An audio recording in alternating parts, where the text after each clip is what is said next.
Got it. You are listening to S4 But I've heard your guests. We can on hear Spreaker. your guests on there when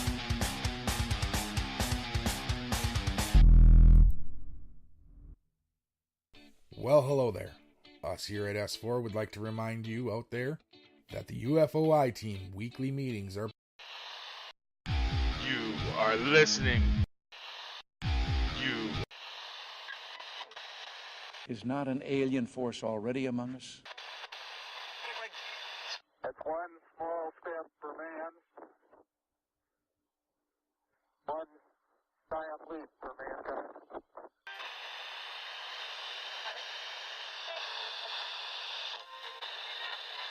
From some other species, from another planet, outside in the universe.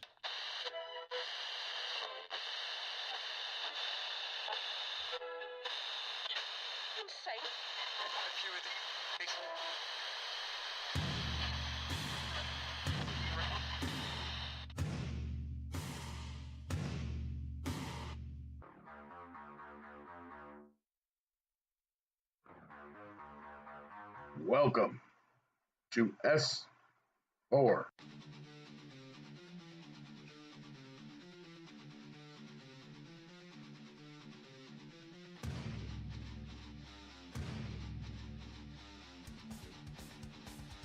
Good evening, ladies and gentlemen, and welcome to S4, the official radio broadcast of Forest Moon Paranormal, with host Eric Cooper and our panel of enlightened minds. Coming to you live from FMP headquarters located in the heart of Skagit Valley, Washington, at the base of the majestic North Cascade Mountains. We will take you through a journey of exploration as we examine every aspect of the metaphysical. From spirits, UFOs, Bigfoot, and conspiracies, to grounding, protection, astral travel, and everything in between, leaving you with a better understanding and comprehension of the world around you, and the entities that inhabit it.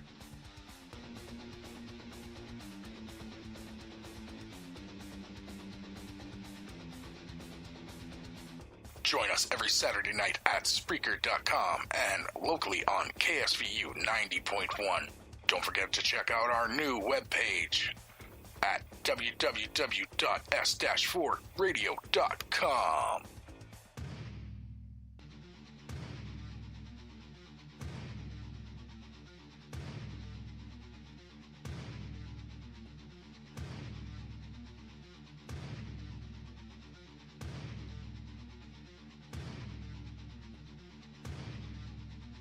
Now sit back, open your mind, get ready, because this is S4.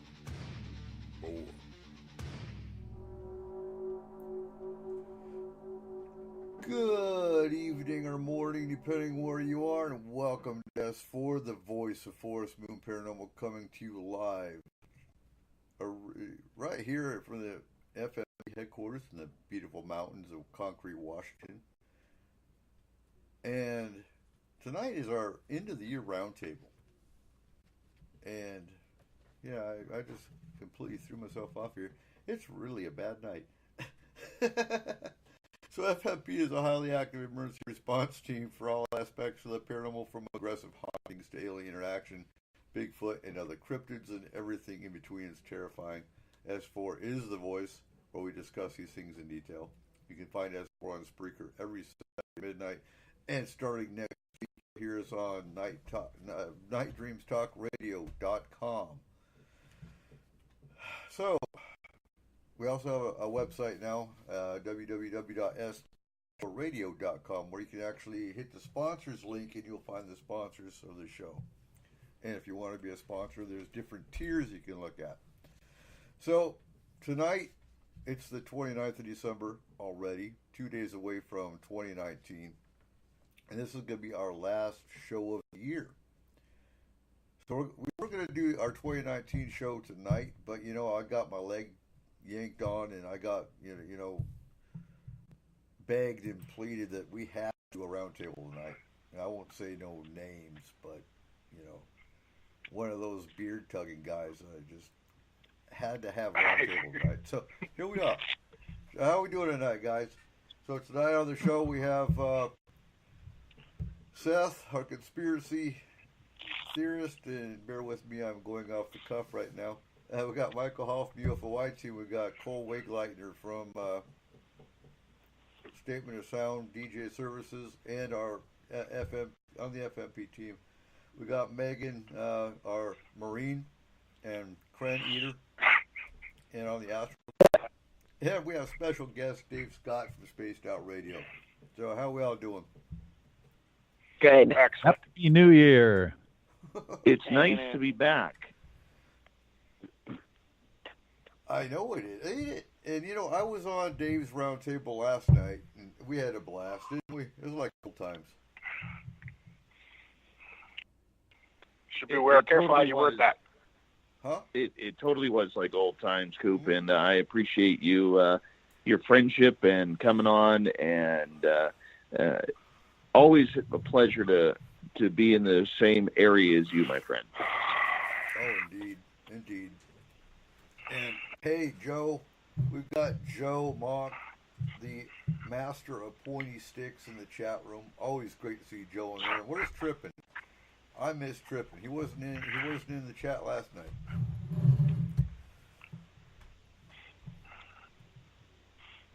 Are we here? We're here. I am, but I'm just reading Dave's comment here. Why are y'all so... Something about kitties meowing. This just... Y'all are usually just talking up a storm. Well, you see, there is rivalry between me and Cole. Okay, it's a Canadian thing, and he's a stinking rotten, no good, ought to be tossed out of the CFL, Saskatchewan Roughriders fan, whereas I'm a British Columbia Lions fan. And even though the Canadian Football League is nothing or not even close to being as near as popular as the NFL, Cole and I have rivalry, man. We have rivalry. There is bad blood there, man. Well, all people from BC I hear have bad blood. You know how it is. I had to close this out. All right. So, isn't it a weird feeling? It's the last Roundtable of the year. And it feels like... Goes by fast. What? No, it feels like 2018 dragged by, but at the same time, it flew. I don't know. It's just hard to explain, I guess. No, Well, I understand that. Go ahead, Michael. Well, I think 2018. I think we're going to look back at that, even in a decade from now, or even less, and we're going to think, "Wow, that was the beginning of something huge." As far as the paranormal and UFOs, cryptids, and disclosure, everything happened this last year in 2018. So I can't imagine what the heck is going to go on here in 2019. If it's anywhere near what we experienced last year, we got to hold on tight. Yeah, really. I'm sitting here thinking about the things that the government and the different scientists put out, and how they're trying to, in a roundabout way, discredit all of us. For example, in some of the manuals they've put out when they're discussing chemtrails and stuff, they're not calling them chemtrails. If you go on Google and you search about chemtrails, and there's a lot of propaganda about, people wearing tinfoil hats and stuff, but what they are calling them is sulfuric atmospheric injections, SAIs. And they're using their own terms to kind of drown us out.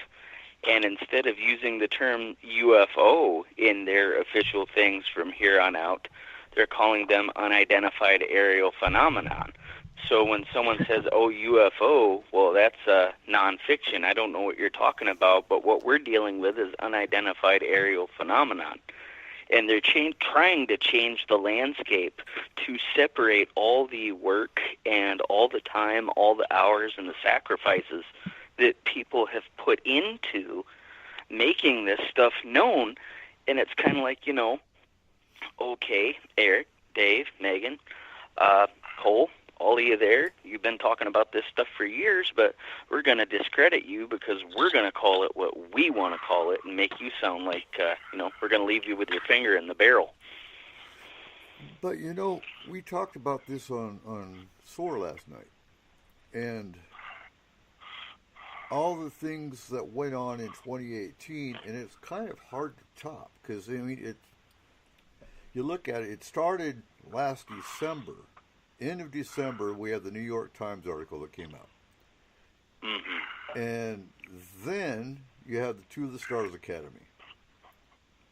And all the plethora of UFO activity that everybody saw. I don't think I saw much of a rise. I mean, Michael will probably be the one to answer that. But I didn't see so much of a rise in abductions on that note. But then you've got Trump that comes out with his Space Force. Mm-hmm. And I know I'm missing something here, but we had an explosion of it reminds me of the big crescendo of somebody lights a rocket. It's going to be disclosure, and it just kind of fizzles. It goes up a little, about 5 feet, goes and fizzles out.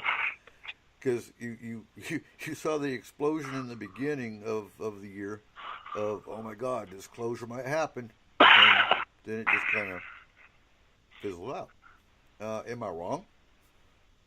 No, you're not. And then, again, Coop, like I've talked with you about before, you take a few years ago and they have on the news, they got the talking heads, and maybe there's footage of a UFO, and they would act like they'd say, ooh, well, it seems like aliens are here, Bob. Well, I don't know, Cindy. It looks like there might... And they make a laughing joke out of it. But now when they discuss it in the media, it seems like they're taking a more serious tone. And we're all here. Every single one of us is just like, told you so. Someone, will point out to me, for example, and they say, did you hear about that? Yep, 8 months ago.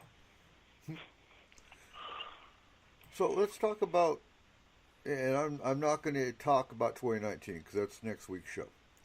But I do want to bring up, so we saw the explosion of activity in the beginning of last year. And I think somebody out there is trying it again this year with the whole UFO movie that came out with Scully. I can never remember her name. And Gillian Anderson. I just call her Scully. Everyone Scully. Knows exactly. Everybody knows her. Scully works. Oh, and I want to be honest with you. And I wasn't overly impressed with the movie. I really wasn't. But it kind of made you think. The ones that, it's new to them, it might make them think. But for me, it was a disappointment. But I'm looking forward to Blue Book coming out. I think that might be another spark. January 8th. Yeah. Anyway, I'm going to shut up.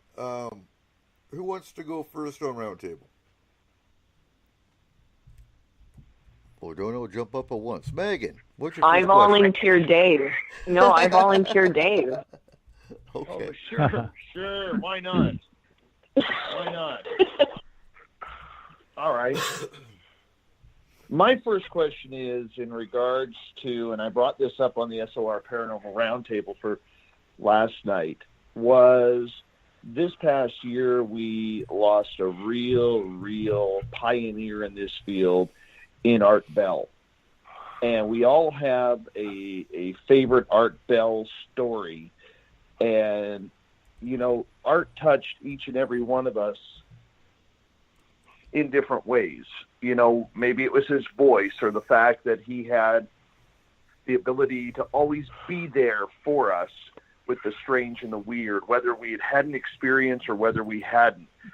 So my question to all of you guys is, what was the impact that Art Bell had on you, number one, and do you have a favorite story that you still think about from the legend? Oh, yeah. I could talk about that all night.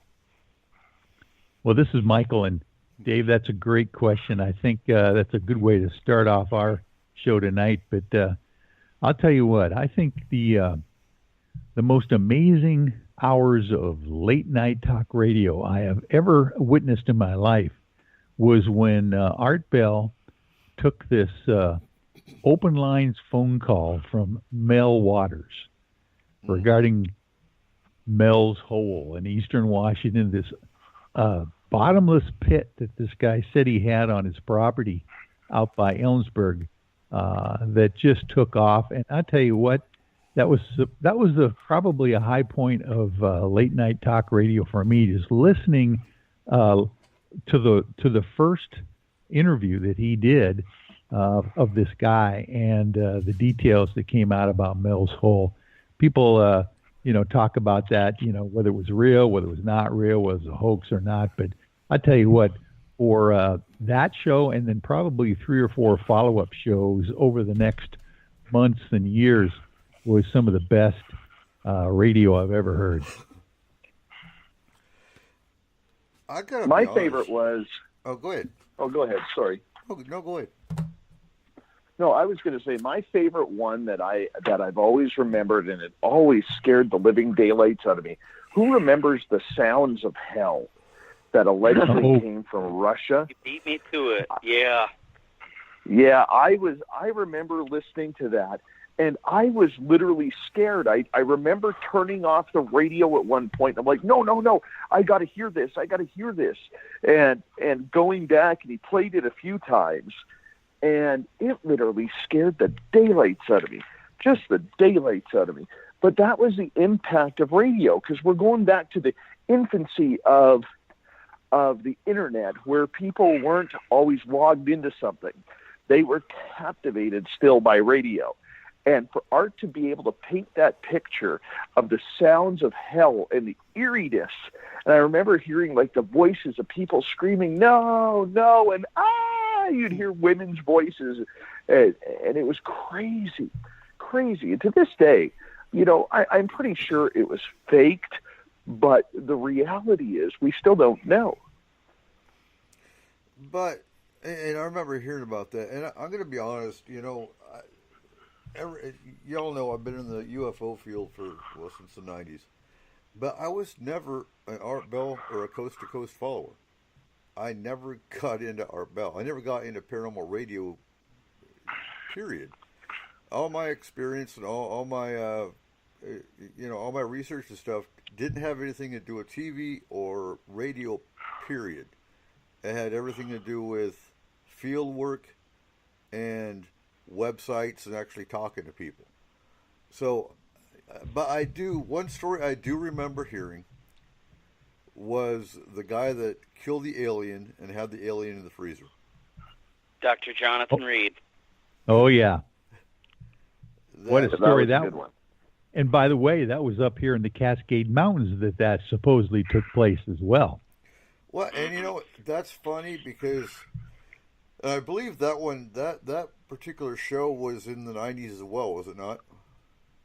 Late 90s, and then he had him again when he went on Sirius Radio, Sirius XM. He had him as a guest again on his show Dark Matter. And you could listen to both of those programs back to back, and there are no inconsistencies in his story.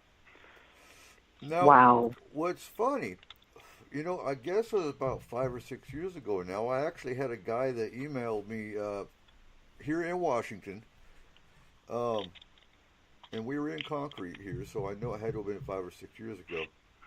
And he was actually describing an alien that was knocking on his window. And no, not Carl, Dave. It's a whole other guy here in Washington. Oh, you mean other people have had that happen? Yeah. Oh, yeah. It's not a new phenomenon. It happens. The hard part is getting these people to come out and talk about it. And this guy was, again, terrified to talk about it, but he wanted to. Well, I can actually get closer to the mic. I'm getting told to turn it up. Oh yeah, you got to hug that thing. Do you? I thought this was going to be a sensitive mic. There we go. Is that better? Well, it is, but it sounds much better when you get better. about an inch close. You're right. I got to hug it. There. Not like that. Like, come on, man. Oh, right. I like this mic though. But yeah, it does happen, and it makes me wish I would have gotten into Art Bell a lot more. But everything happens for a reason. Art Bell though was, without a doubt, the pioneer of paranormal radio, like we talked about last night. He started the genre. Now, who's going to fill his shoes? Eric Cooper. Well, I'll nominate Dave Scott. I'm not going there. I am not taking this one. Well, I'm going to be honest here. I think Spaced Out Radio has been around. I think Spaced Out Radio is going to take off and shoot for the stars. And no, I hate using that term, but I think Spaced Out Radio is going to take off, and I think Night Dreams Talk Radio, with the new hosts that are coming onto the network starting in January, are going to be side by side. No, Yeah, it's going to be exciting. And no, I'm not just saying that because I'm not just saying that because we're joining, Night Dreams Talk Radio. But I think with Gary Tombstone Anderson's background of, I'm not going to go into it because I don't know how personal or how private he keeps his background. But with his background, I think this network is going to explode.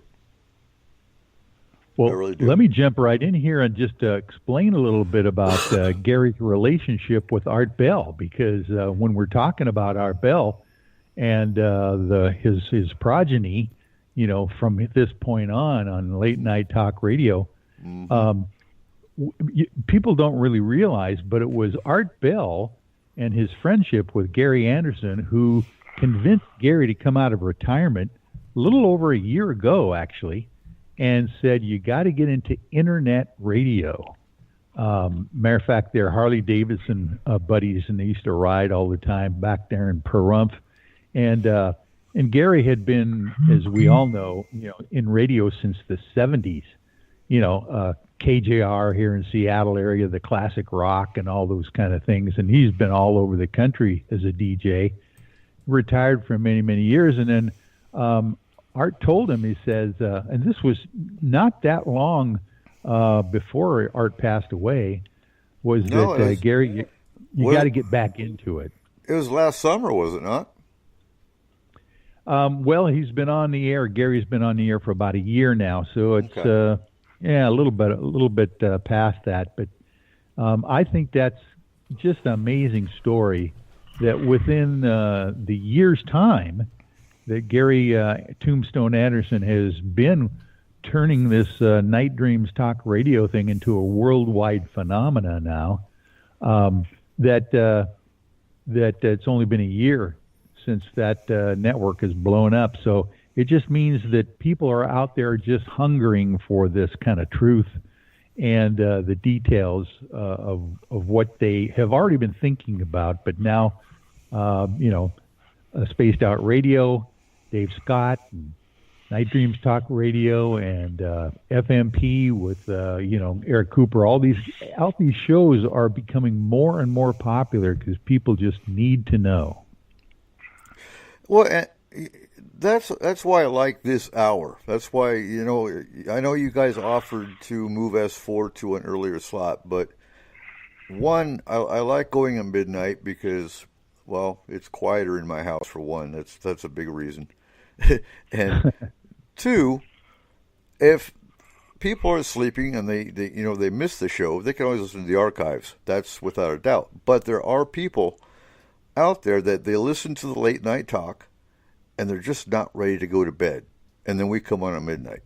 So they have another show to carry them on, and they go to bed when we go off the air. I think you said it best, Dave, about a year or so ago, that we're kind of like the after hours show. Dave? Yeah, there's a lot to what everybody is doing, and you know what? There is some incredible talent out there in radio land right now when it comes to these subjects, and everybody has a place, because you're not going to get 100% of the listeners. You're not going to get 10% of the listeners. You know, outside of Coast to Coast AM, which averages, when George Norrie is on, around 9 million listeners per night. Mm-hmm. All right. We're all, the rest of us, are trying to pick up the scraps, okay, to try and find, you know, anybody who will give us an opportunity to listen to what we have to do or what we have to say. I mean, there is so much talent out there. I mean, whether it's, you know, Jimmy Church, or whether it's George Knapp when he's on Sundays, Connie Willis with her Blue Rock Talk, Dave Schrader in Midnight in the Desert. I mean, there is so much for people to choose from. And the bigger name people are starting to get more into podcasting. Grant Cameron has a podcast. John, what's his name? From the Black Vault, John Greenwald has started a podcast. You know, there are a number of people out there who are now seeing the power of getting their messages out. And I think it's wonderful. I think that the more the merrier at times. I think if you have the ability to create talent and inform your audience, whatever your niche is, it's a good thing. There is a lot of bad out there, you know, without slamming anybody or anyone. There are a lot of people out there doing it because they feel they have a message, but there's also a lot of people out there doing it because, you know, they think that they are the next Art Bell. And what I believe is, you know, for anybody who wants to get into this field, what you need to do is be yourself. Be yourself. Amen. Create your own niche. Whether you have 5 listeners or whether you have 5,000 listeners or 500,000, be yourself. Don't give us play-by-play that you're taking a sip of your coffee. Nobody wants to hear that. You know, be yourself. Find your niche and just run with it. And Coop, I remember you and I had that talk when you were deciding to start up S-4. And Michael, when you were getting into your podcasting, you and I talked about it because there's a lot of people who've talked about it. Seth and I have talked about it at times. Yes, we Many have. others have talked about it. And you have to be yourself first and foremost. Lying to the listeners or trying to make yourself bigger than what you are or anything like that isn't conducive to quality radio. It really isn't. Exactly. And it's like I've said, you know. Yeah. If you get one person who can take that message, it's like planting a seed. You get one person. You may have other people, they're texting while they're doing it, or they're, you know, watching cat videos in a minimized window or whatever. But then you got, you know, there's that guaranteed one person who's just glued. And to answer your question about, like, who might fill those shoes, I don't know how familiar you guys are with comics and the scenario of the death of Superman. But, you know, there was only one Superman.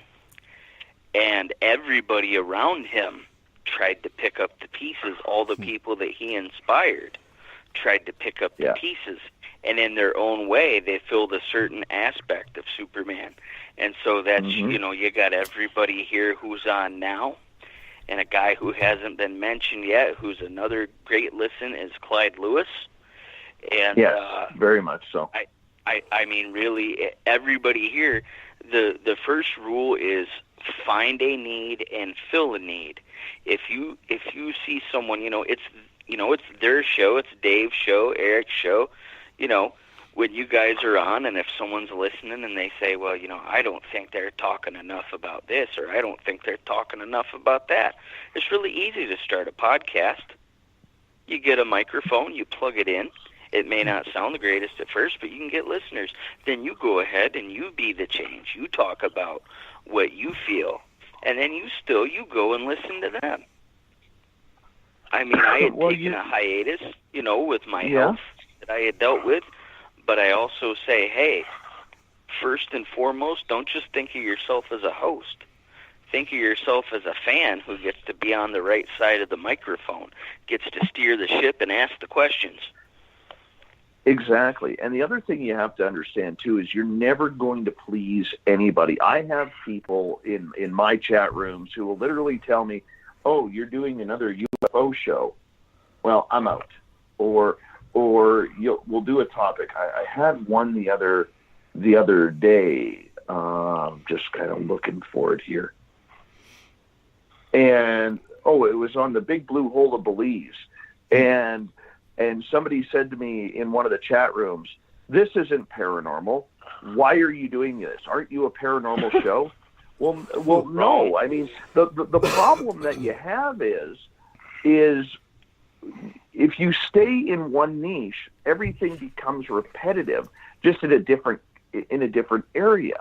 And no matter what you're going to do, you're never going to be able to please everybody. You can only hope to please the majority, and that's the tough part. And the problem is the people who are making those comments, they don't know how much it actually stings.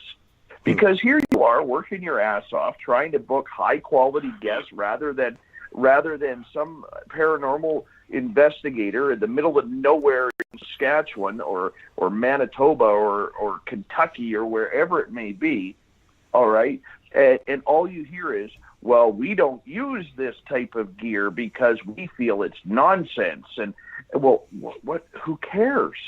Tell me a story, right?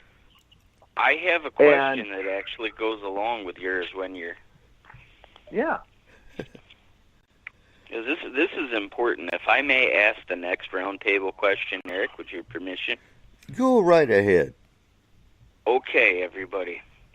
Now, we all know the direction of radio, the direction of podcasting. We know where it's been. We're not sure where it's headed.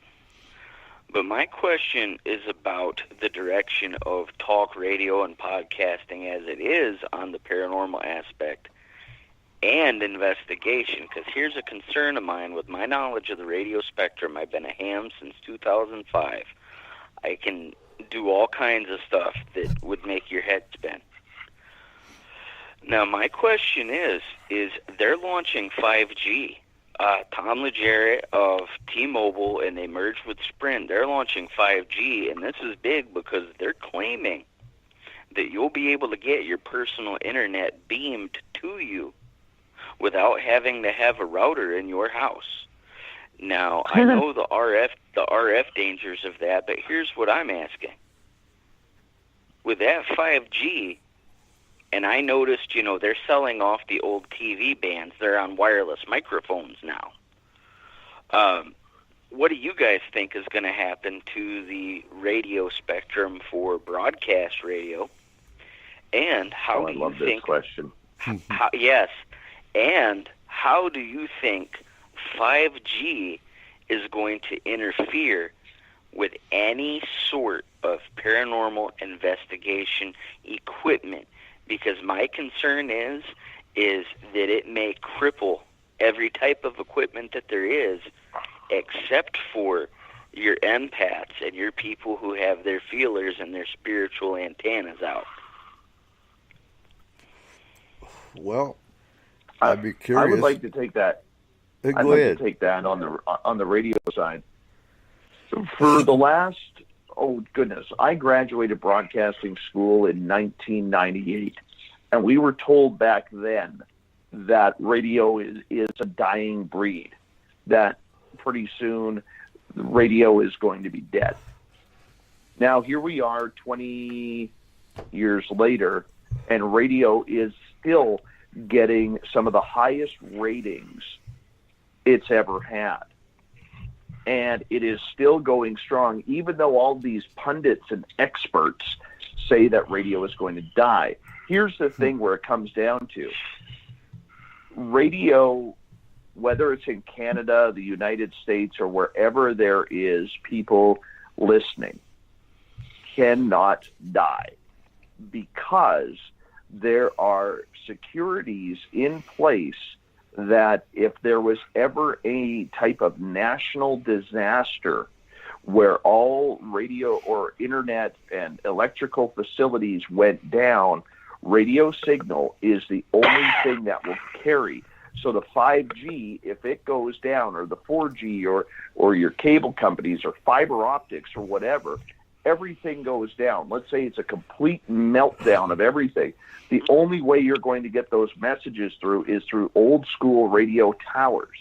And that is, I don't know if it is in the United States, but I know in Canada, there are radio stations that are legislated to have extra towers just in case that goes down. That way, everybody still gets programming.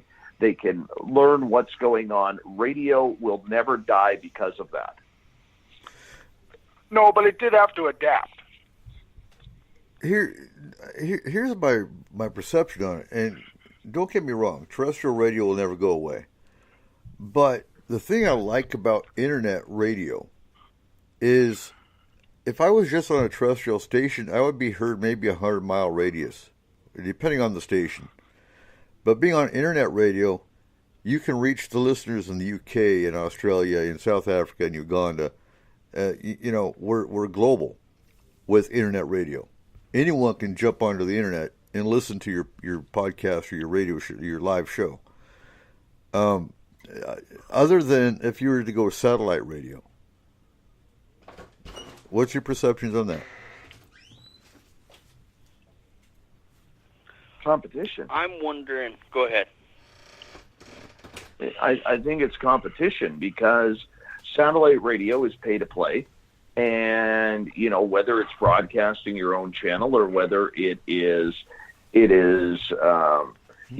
just being a subscriber. Not everybody can afford the $10-11 a month that it costs to be on Sirius XM.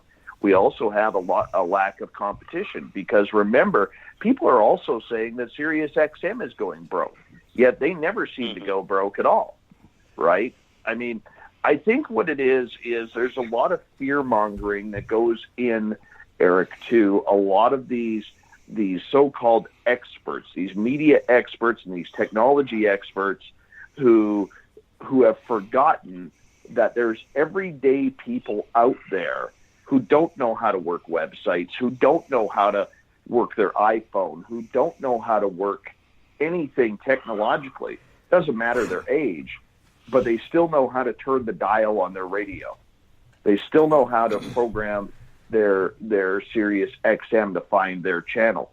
And we're not just talking senior citizens here. We're talking everybody. Yeah. And there's still an importance for it. And there are some people who choose not to be part of the technocracy, so to speak. Like where they'll have a flip phone and they'll refuse to have a smartphone, refuse to even have a television, but they'll still have radio. And I agree with what you said, too, because I have it set up where if your internet goes out, I still have my radio.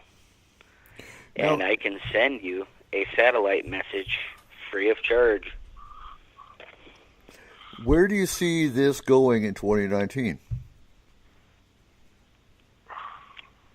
Do you think internet radio is going to take the standard? Or do you think it's all going to be the same? It'll be the same. They've been claiming internet radio and digital radio is taking over. Is it more popular? Yes. The reason why it's more popular is, guess what? If you're say from New York, but you're now living in Seattle, but your favorite station is in New York, guess what? You go online and tune in. It's that simple. I don't see that taking over. All right. Comparatively to what a lot of people say, the money in radio is still in terrestrial radio. It hasn't transferred over to the digital form. So you either have to be on satellite or you have to be on terrestrial radio to make any sort of living. And the problem with the podcasting that I see is it doesn't matter the topic, whether it's sports, whether it's politics or knitting or whatever it may be. It's oversaturated with people who all have opinions, and all those opinions are different. And you to find some sort of balance and counterbalance of what you're doing, we're not creating radio. What we're doing is we're creating a bunch of vloggers and bloggers who are verbally getting their message out. But it's not real journalism. Real journalism has a balance and counterbalance to each story, to each topic. And until that is figured out on the online side, terrestrial radio, satellite radio will always rule the roost. Now, if anything disappears or starts to disappear, I think it's newspapers. I think I agree with you. I think it already has. Yeah. Like there was they're a paper pretty that much was running non-existent here for now. 60 years that's gone, yeah. Well, even like you look at the New York Times, the New York Post, all of those, like the big ones, over half of their readers are now online. Now, shifting on that real quick, with all these networks but Fox being called fake media, do you think that has an impact? I No. do. Well, what I'm thinking is that, the mainstream media out there is finding out very quickly that they're just losing viewership right and left because of the inability of that medium to take a real meaningful stand. It's basically selling advertisement and trying to keep people from changing the channel. Whether it's fake news or not, that's their goal. Their goal isn't necessarily to tell the truth. So, but Michael, what is fake news? Yeah. Okay. I mean, there's fake news and then there's fake news. Okay. The problem that you have in the United States, and it's now starting to infiltrate up here in Canada, is the fact that networks have chosen political sides. That has never been done before. Walter Cronkite would be rolling over in his grave along with Edgar R. Murrow if he saw what journalism was today. All right? It's a bunch of talking heads giving political slant. And that is not journalism. It's entertainment. It's infotainment. It's to gain reaction and ratings. So, if you're on Fox, all you're doing is promoting the Republican side. If you're on CNN, all you're doing is promoting the Democratic side. There is no real basis for journalism anymore. And that is actually starting to creep up here in Canada now, which is extremely unfortunate because the one thing, if you go back to I believe it was the Time Magazine actually did a report on why CBS for the longest time during the 90s was only hiring Canadian reporters. And the quote was from the president of the news network at that time was, American journalists have forgotten to tell both sides of the story, whereas Canadians had. That's why you had Peter Jennings running the nightly news. That's why CNN for a while there actually started following that plan way before Anderson's 360 and all that, that they actually started hiring Canadian journalists like Keith Roberts and so on and so forth. And that's why it was happening, was because they were tired of slanted journalism. And that is the problem. The problem isn't the media outlets. It's they're getting ratings because all of a sudden we have I hate Trump versus I love Trump. And people are taking sides. Well, the news outlets, for ratings purposes, have seen that. And the president has not done his due diligence in allowing the media to tell both sides. But that comes right from the top. That doesn't come from the reporters themselves. And this is why I tell people often, if you want the real stories in journalism, stay away from the national networks. Stick with your local news broadcasts. They're going to give you a more balanced flavor on everything. Outstanding. We're coming down to about 15 minutes to the top of the hour. Megan, what's your first question? Oh, hi. I have... Hi, welcome back. I have no input on the radio side. I'm sorry. You guys are all techie and radio guys. I'm just sitting here going, wow. Actually, I do have one thing to say about 5G. I've read about health issues in regards to 5G exposure, and I believe it could possibly interfere with empaths, psychics, in forms of physical sickness, or blocking inabilities. Do you think the energy from the 5G is going to interfere? Travel. Yeah. And they are actually going to do a tighter 5G array than what they have done previously with the 3G and then the 4Gs. And then also on top of that, they are discontinuing. They're not even putting out notices.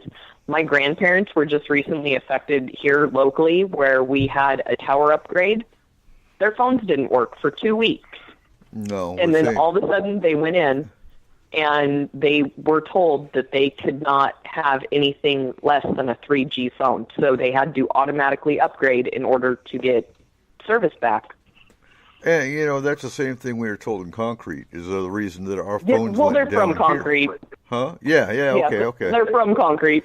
Yeah. Gotcha. Because, Yeah, it's the same tower. I heard the same thing in the Concrete group in that, they called complaining because their phones weren't working for 2 weeks, our phones included. And they were told, well, we're putting 5G in, so if you have anything lower than 3G, you've got to upgrade. Well, how about reimbursing these people since they didn't make the decision to go to 5G, you did? Well, and there was no warning. No. Well, none. Yes, there was. There's been warning for about 3 years. Yeah, they've told us 3 years ago that they were going to cut out 1G and 2G. And okay, Cole, my grandparents are 70-some-odd years old, and they just got cell phones 2 years ago, so I think they missed the memo. But even everyone has to understand that, like with cell phones, having the same phone for 2 years at this point in time with technology, that's astronomical. That's amazing. No one honestly does that anymore. That's why companies like Metro PCS and different companies have the thing where you can upgrade for a cheaper price after 3 months. Yeah, I'm the wrong person to talk to. I have had an original Android phone forever. It's like 10 years old. Okay, so I'm the wrong person to talk to about this, okay? I like my old dinosaur. The thing is, eventually it'll get to the point where a lot of the things on your phone will stop working because not only are they upgrading to 5G, a lot of apps are getting to the point where they will not support your phone after a certain amount of time. Yeah, and my phone actually told me that it was no longer supported by Verizon, but it still worked. So here I am talking to you guys. Well, don't tell anybody, but my phones only last about 3 months because I wind up dropping them. But, yeah. Oh, well, yeah. Yeah. So anyway, to my first question, because, that's all I have to say about the techie radio side, and I am not a fan of 5G. I believe it should be tested further. They've tested it. They've found it very harmful on a physical form. So they're going to put a tighter array out. I mean, they're talking one tower every, 2.5 to 8 miles. That's a lot of towers. That's a lot of energy that we would be exposed to. and then that leads to what I'm going to call is brown energy. Elon Musk talks a lot about brown energy, if you guys want to pursue that. That could be a question. My actual question, I want to talk about the Stardust Ranch. And I'm looking at the clock going, I know Dave did a show on the Stardust Ranch in Rainbow Valley, Arizona, so I don't know if we want more time for this topic. Well, what's your question? Well, so the Stardust Ranch, there's the couple that live there, John Edmonds and his wife Joyce. John is a psychiatric therapist. Joyce is a former FBI agent. And they bought the place after he retired. He's been visited by aliens quite often. You could buy his house right now for $5 million, aliens included. Oh. Yeah. So he gets visited by 40-inch tall grays with very insect-type eyes. They're always appearing in groups of 3. They've repeatedly abducted Joyce. Both John and Joyce have documented punctures, missing time, the typical alien abduction. However, this is where it gets interesting. John swears that he sliced a gray in half after it invaded him in his home. He sliced it in half using a samurai sword. The body of the killed gray disappeared immediately. It vaporized. Working with Astral, I understand that it could have been an energy manipulation.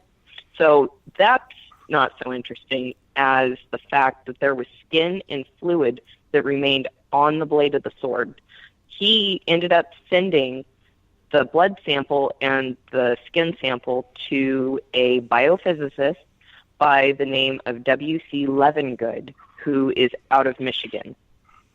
And this was back in 2011. The sample results were reviewed and analyzed. Dr. Levengood was very excited about this because he said that you guys had found the missing link. This profile has been seen with cow mutilations worldwide. So here's where it gets interesting. It was pure hemoglobin in the blood fluid sample. It was not matching any known animal or human on record. However, the skin sample appeared to be a blade of grass, but it did not match any known plant material. And further investigation indicated that it was kind of a biological, botanical mix-up. So it wasn't pure botanical like a blade of grass would be. It was not 100% botany in nature kind of thing.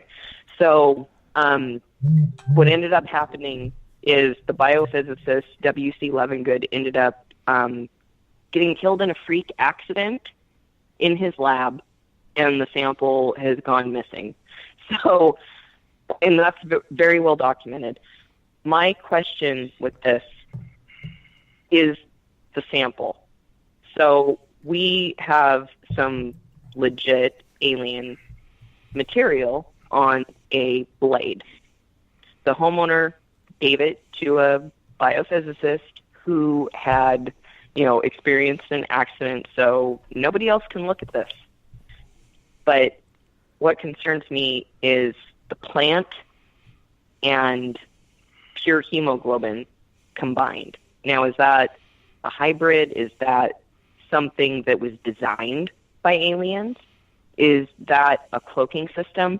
I mean, how should we look at this as investigators, knowing that there was part plant and part some kind of biological matter that was not recognized? And I'm assuming this is still in the same biolab, or was it lost? Yeah, it was totally destroyed. When the doctor was killed, there was a freak accident. The lab exploded. Him and all of his samples just vaporized. You imagine that. So I know that Dave had John Edmonds on his show. So I'm very curious because I understand that John Edmonds does not talk to many people. So what's your thoughts, Dave? Having talked to the guy. I think John is, just to update, he has since sold the farm, and he will be moving. Yes, he did. Yeah. Okay. And that's just recent, as in the last month or two. And, I think John had something special there that a lot of people really weren't prepared for because of the circumstances that were going on. I think he had some sort of ESETI, James Gilliland type ranch going on there. His neighbors were experiencing strange things. Who bought the place? I have no idea. And whether or not, I believe they did know that, obviously due to the publicity of the property, that there is some strange happenings there. John wasn't sure if they would be following him or whether they would be or staying with the ranch because there was something incredible on the property. They really didn't know. And so anyways, with John, I think he is someone who is very, very unique. I think his experiences were very, very true. Did he actually slice an alien in half with a samurai sword? I have no idea. Sure, there's the photo of the evidence with the blood on the ground and the blood on the blade. He swears by it, but the only thing we can do is take his word. We weren't really there. He says he has good ET contact and bad ET contact there at the same time. But at this point, I do know that he and his wife had enough, and they just wanted to make sure they could try and move somewhere else and have a somewhat normal life from here on out. Okay. Now, is that, and pardon my ignorance here, is that the same as Skinwalker Ranch, or is Skinwalker Ranch a whole nother spot? No, Skinwalker's totally different. Totally different. And that's going to be another show on S4 later on in the years. We are going to discuss these, the ESETI Ranch, and now we'll bring in this one you talked about, along with Skinwalker, because we've got some hot spots that are just beyond phenomenal that we need to really focus on when it comes to this field. What's curious about Stardust Ranch, it is approximately 20 miles from where Travis Walton was abducted from in Snowflake. Mm-hmm. And also, the thing that is very important is the biophysicist W.C. Levengood, he ended up corresponding for months to the Edmondses. And he did say multiple times, this is an unknown. I mean, he's got it in multiple emails, time and time again, to where it says, this is an unknown sample you've provided. It does not match any human or any animal in our system. Well, I'm not going to, be a spoiler here, but, next week's show, we're going to talk about 2019 and what we're going to be doing. And I want to go up on White Horse Mountain.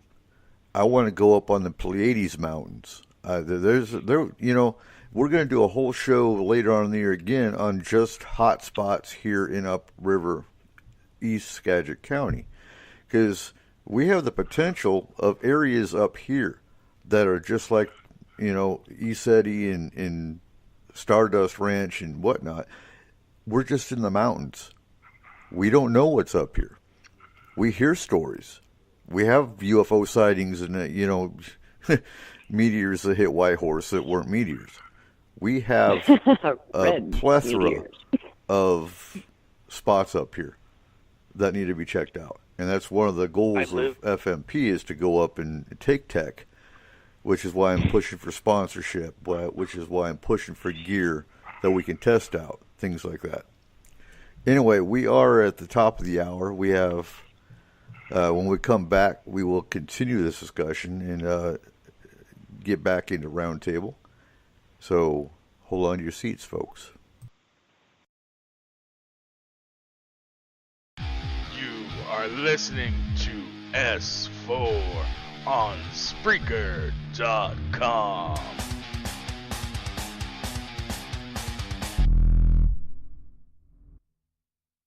Well, hello there. Us here at S4 would like to remind you out there that the UFOI team weekly meetings are broadcast live on Facebook from Denny's, where America eats, each Monday night, 6 to 8 p.m. Pacific Standard Time at UFOI Team on Facebook. The UFOI team's gear, product store, and newsletter are located on their website at ufoiteam.com. To contact the UFOI team with your sightings report or a paranormal story, send an email to theufoiteam@gmail.com. Keep looking up and tell us your story. Forest Moon Paranormal is a non-for-profit emergency response team that handles all aspects of the paranormal, helping you, your family, friends, and community since 2004. Whether you're having a problem with hauntings, spirits, Bigfoot, other types of cryptids, or UFO activity. Maybe you're just unsure of what's bothering or terrifying you. Or maybe you're just afraid of criticism and disbelief. FMP is here for you. We handle cases globally and locally from our headquarters in Skagit County, Washington. We never accept any form of payment for our services and are 100% confidential. You can find us on Facebook under Forest Moon Paranormal. You can private message us for assistance, or just come join in the discussion and become part of our growing FMP community.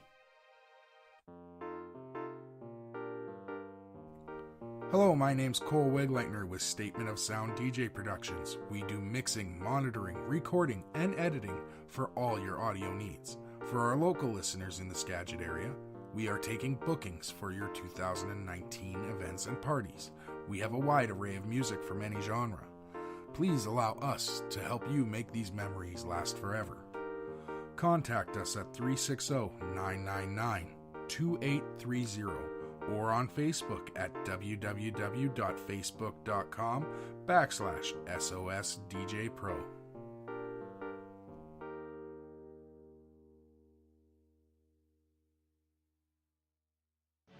This is a message from S-4 and Forest Moon Paranormal. To all of our listeners out there, this season is a time filled with love, laughter, and cheer, no matter what you are celebrating. With that in mind, please keep safe and have a happy holidays from our home to yours.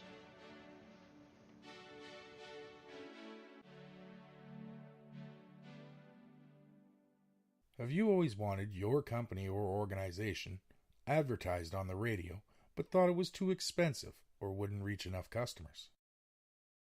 Let S4 be your platform for your radio advertisement needs. Now accepting advertisements and promos for the 2019 year. Contact us at 360-999-2830 for more information and pricing, or check out our website at www.s-4radio.com. You are listening to S4 on Spreaker.com.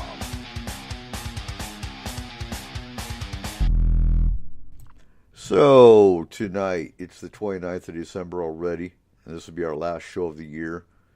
And we're going to do our 2019 plans next week. Because, like I said, at the beginning of the show, I just got begged and pleaded we got to do Roundtable because, Dave wanted to be on Roundtable. So, oh my God, I said his name. Anyway, back to Roundtable. All right, so we were talking before the break about Star Ranch. Stardust. Stardust. Rainbow Valley, Arizona. Wasn't Stardust a movie too? I did not Google that. Yes, I think there was a movie about, not about the ranch, but there was a movie called Stardust that involved an alien hybrid girl. A sci-fi fantasy movie, yes, there was. And, that's another topic. It's another topic we're going to get into later on in the year, is how movies and media and TV shows in the science fiction realm correlate with what we see really going on today. I mean, that's a topic in itself. So what else? So Michael, what's your take on Stardust Ranch? Given the fact that Robert Bigelow, the Nevada billionaire, purchased Skinwalker Ranch for very similar reasons, I'm wondering whether him or someone represented by him purchased the Stardust Ranch as well. Given the disclosure laws nowadays with real estate, you have to disclose if someone even passed away on the property. You have to disclose whether the property is haunted, believe it or not. That's in the on the books as well. You would think that someone who purchased this thing would have either had to known there was something was going on there, or they would be interested in what was going on there. So I'm just wondering, who the purchaser could be on this thing.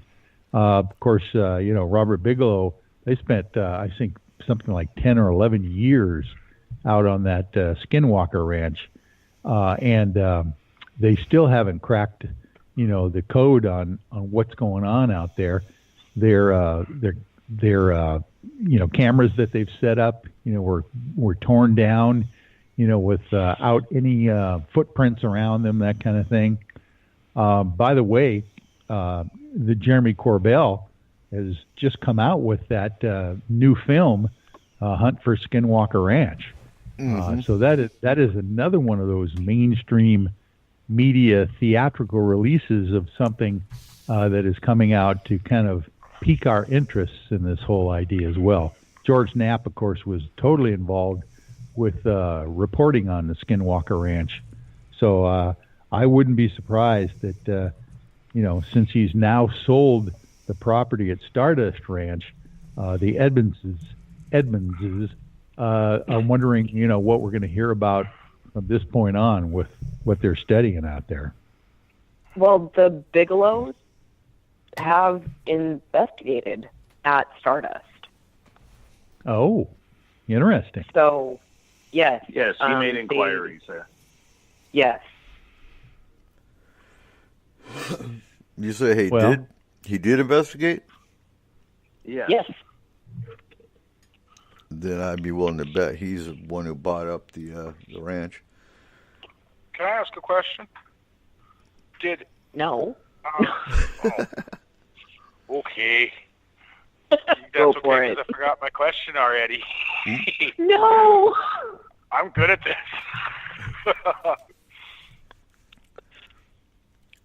It'll come to me. Hold on. Well, don't hold on. Keep talking.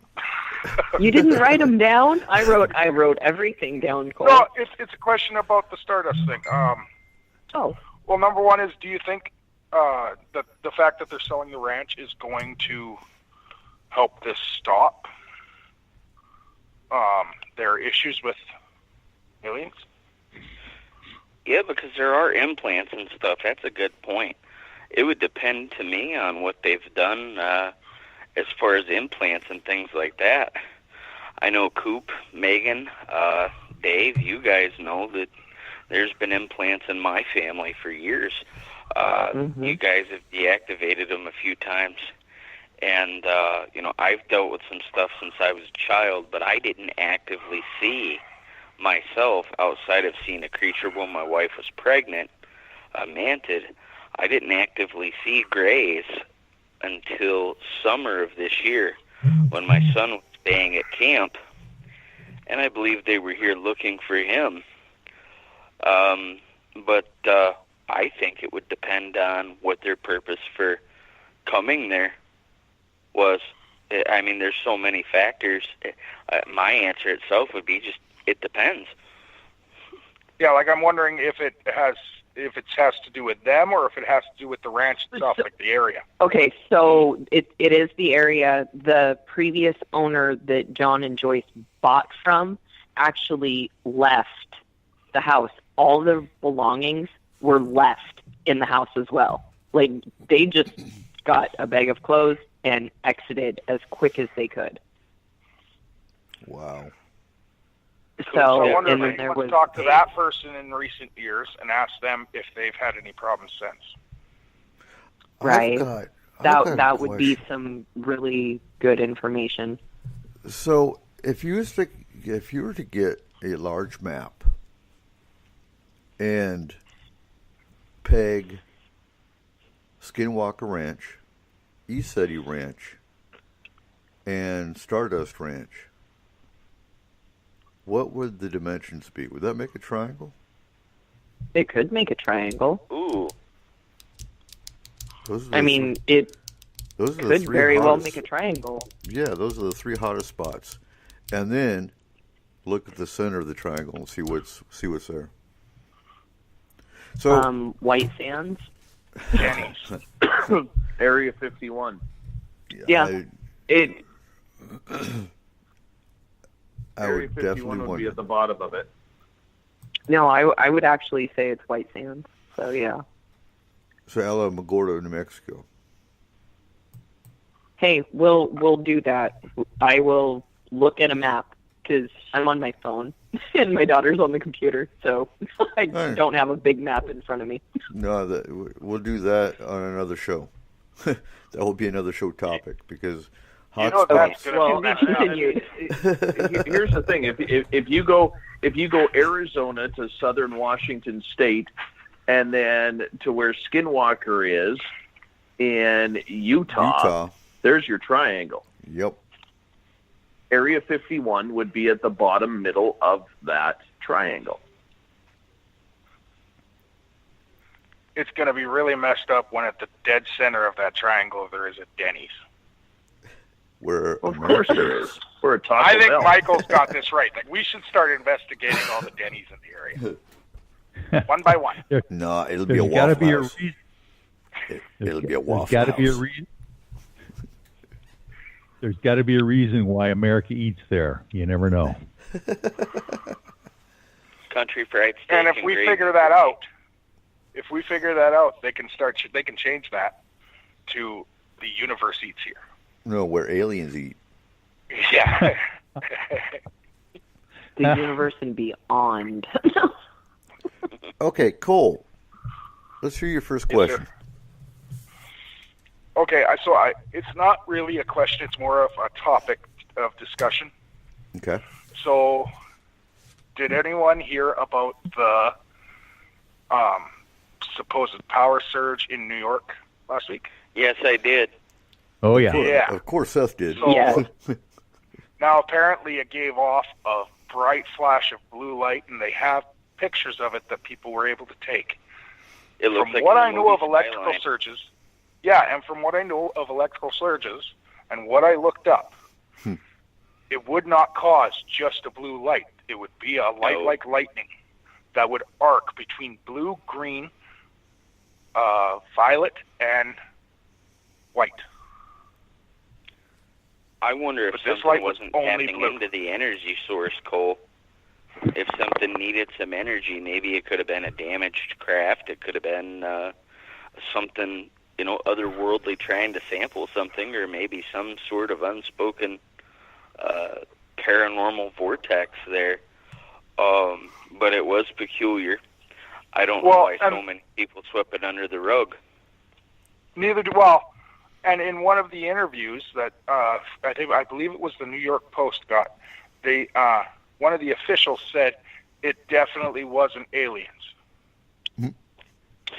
If you have to say that, it's aliens.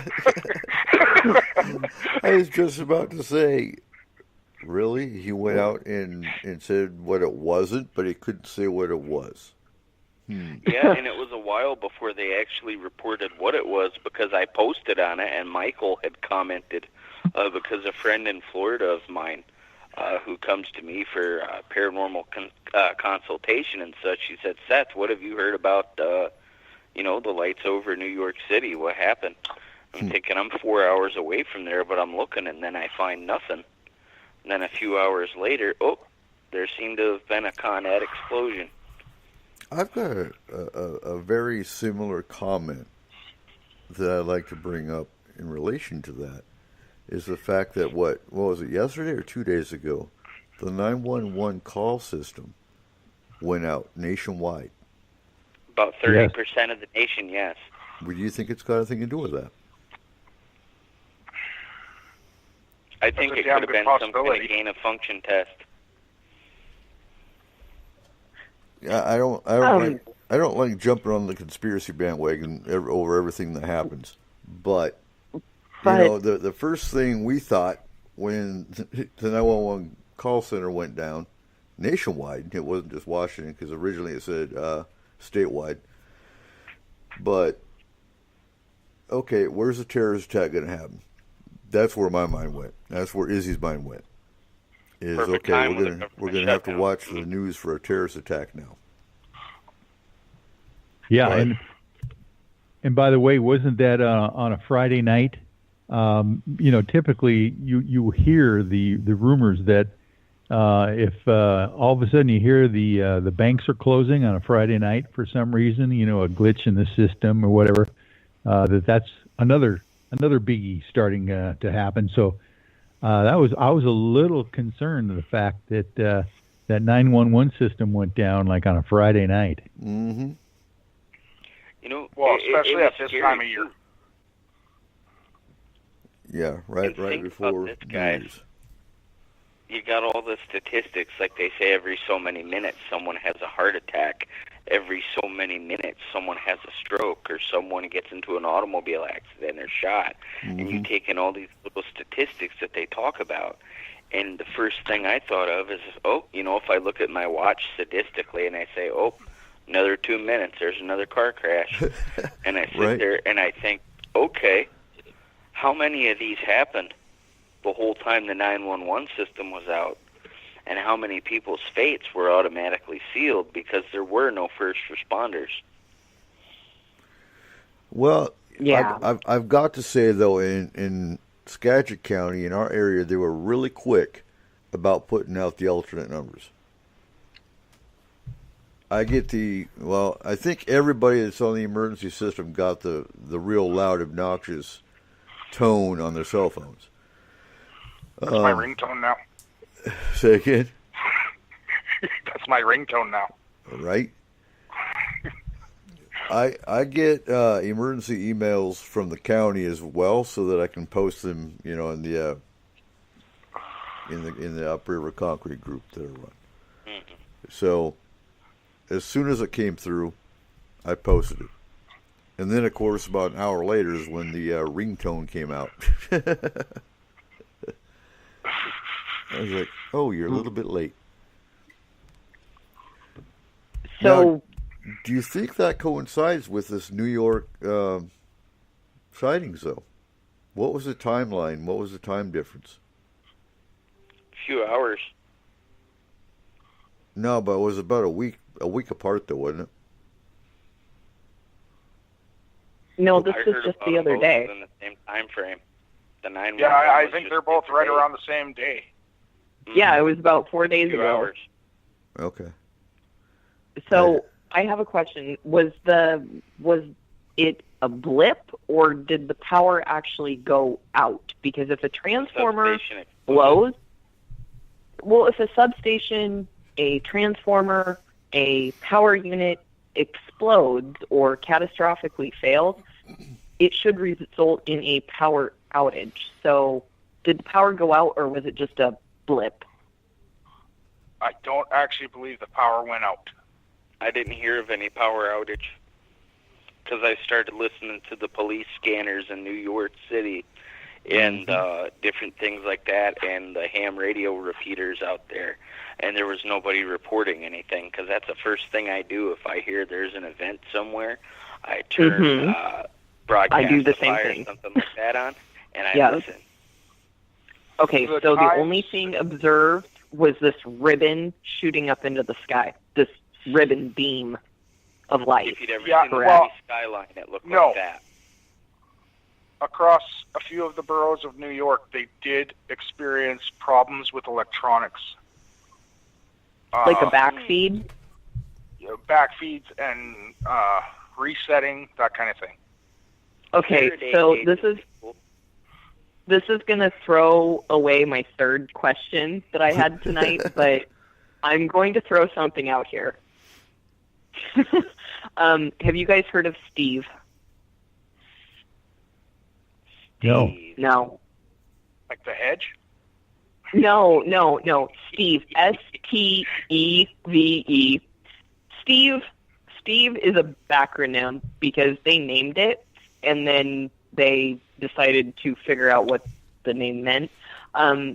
Steve is associated with an aurora, but it's not an aurora. Okay? Steve, S-T-E-V-E, means strong thermal emission velocity enhancement. And it is always a violet type of ribbon that shoots up into the sky. It has been seen for the last 2 years.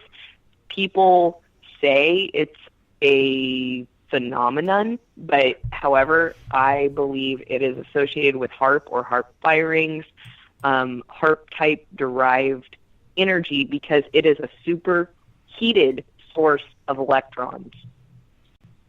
Superheated. How the heck can you get superheated electrons? My wife just asked me because she was looking earlier, and she believes HARP was doing some kind of test or something last week, like this last week. Yes.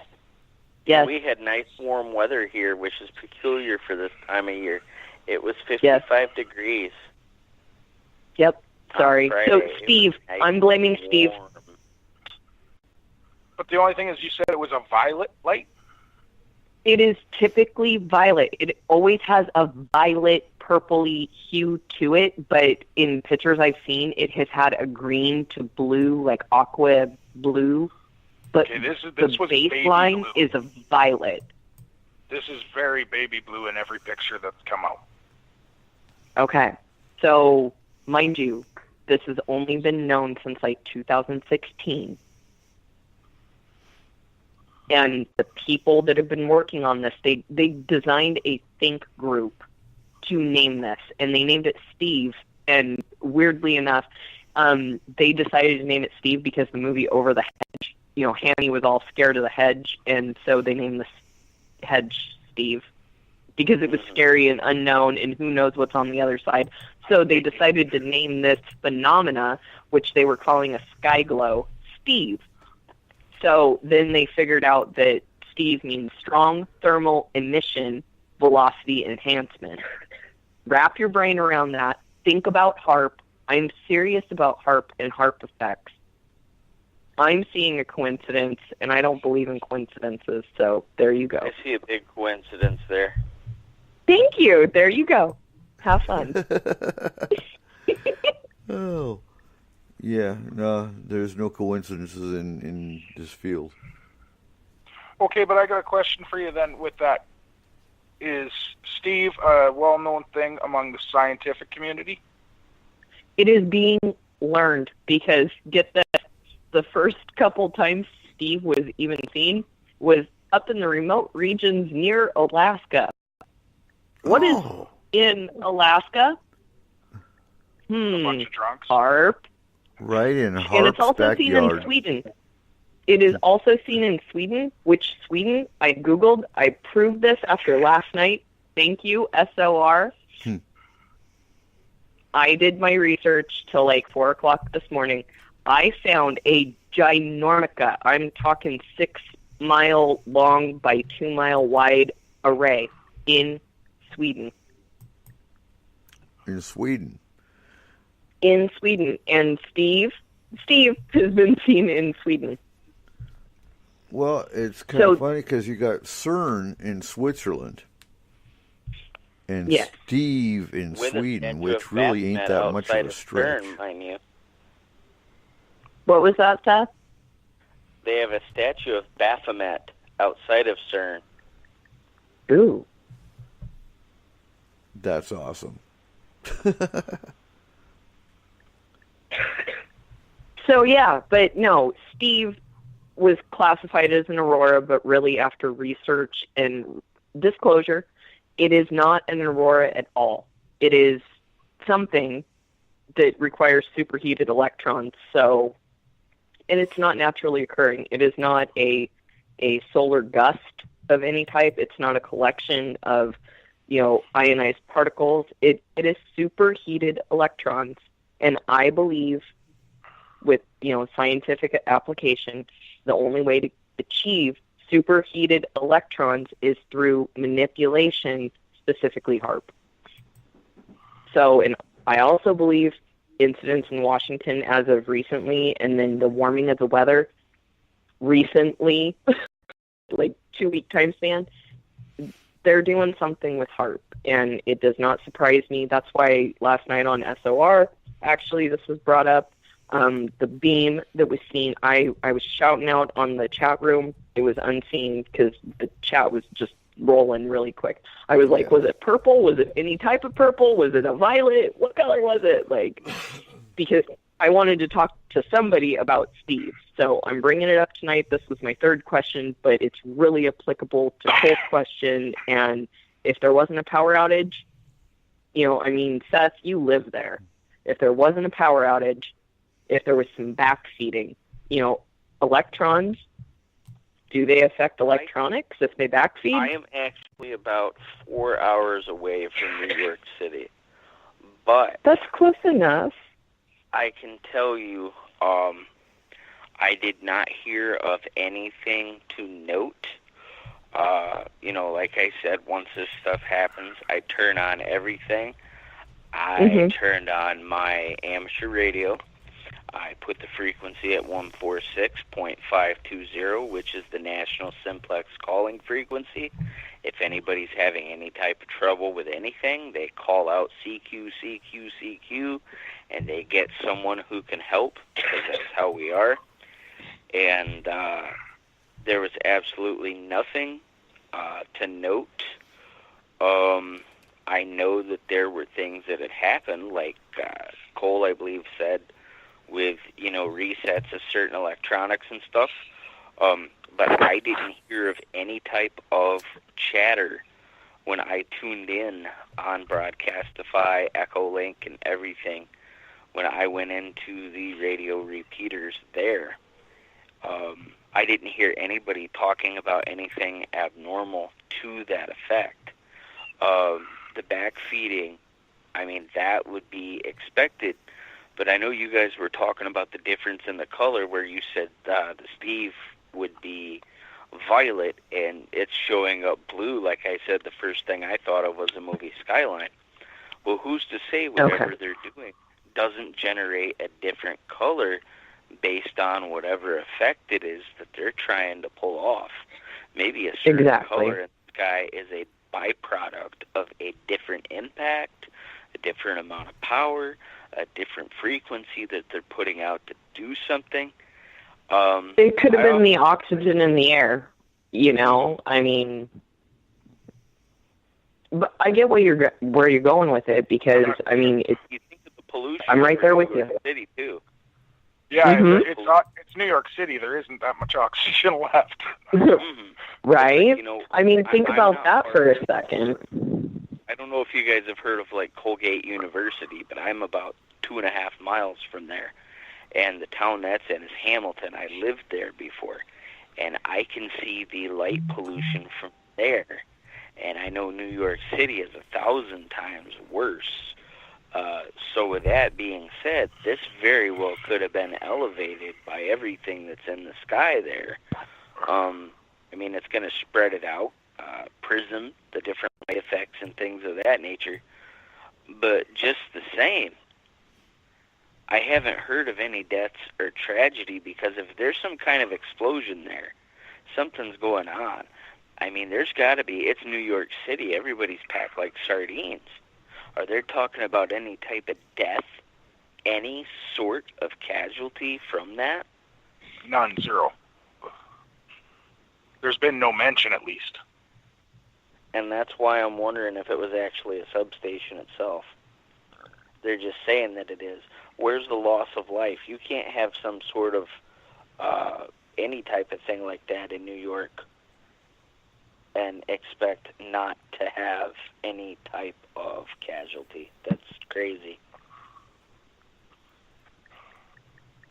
Especially not one you can see from that many miles away. Right. Definitely. And, I mean, I don't know, maybe you guys should Google Steve and then compare Steve. Because if you go Steve... The thing that came up was Steve Jobs. No, Steve, if you type in capital, all capitals, STEVE, and then go the Aurora, you will come up with pictures of what I'm trying to explain. And it literally looks like a spirally thin ribbon that shoots straight up into the sky, and it goes for miles as far as you can see up into the sky. Like when the containment unit exploded in Ghostbusters. There you go. It just, right? So, yeah, if you Google Steve the Aurora, that is the most accurate way to, I guess, pull up the images of what I'm trying to say. But, yeah, that was going to be my third question. Now you guys all know Steve. An atmospheric optical phenomenon which appears as a purple and green light ribbon in the sky. Whoa. There you go. Does it look anything like what happened in New York?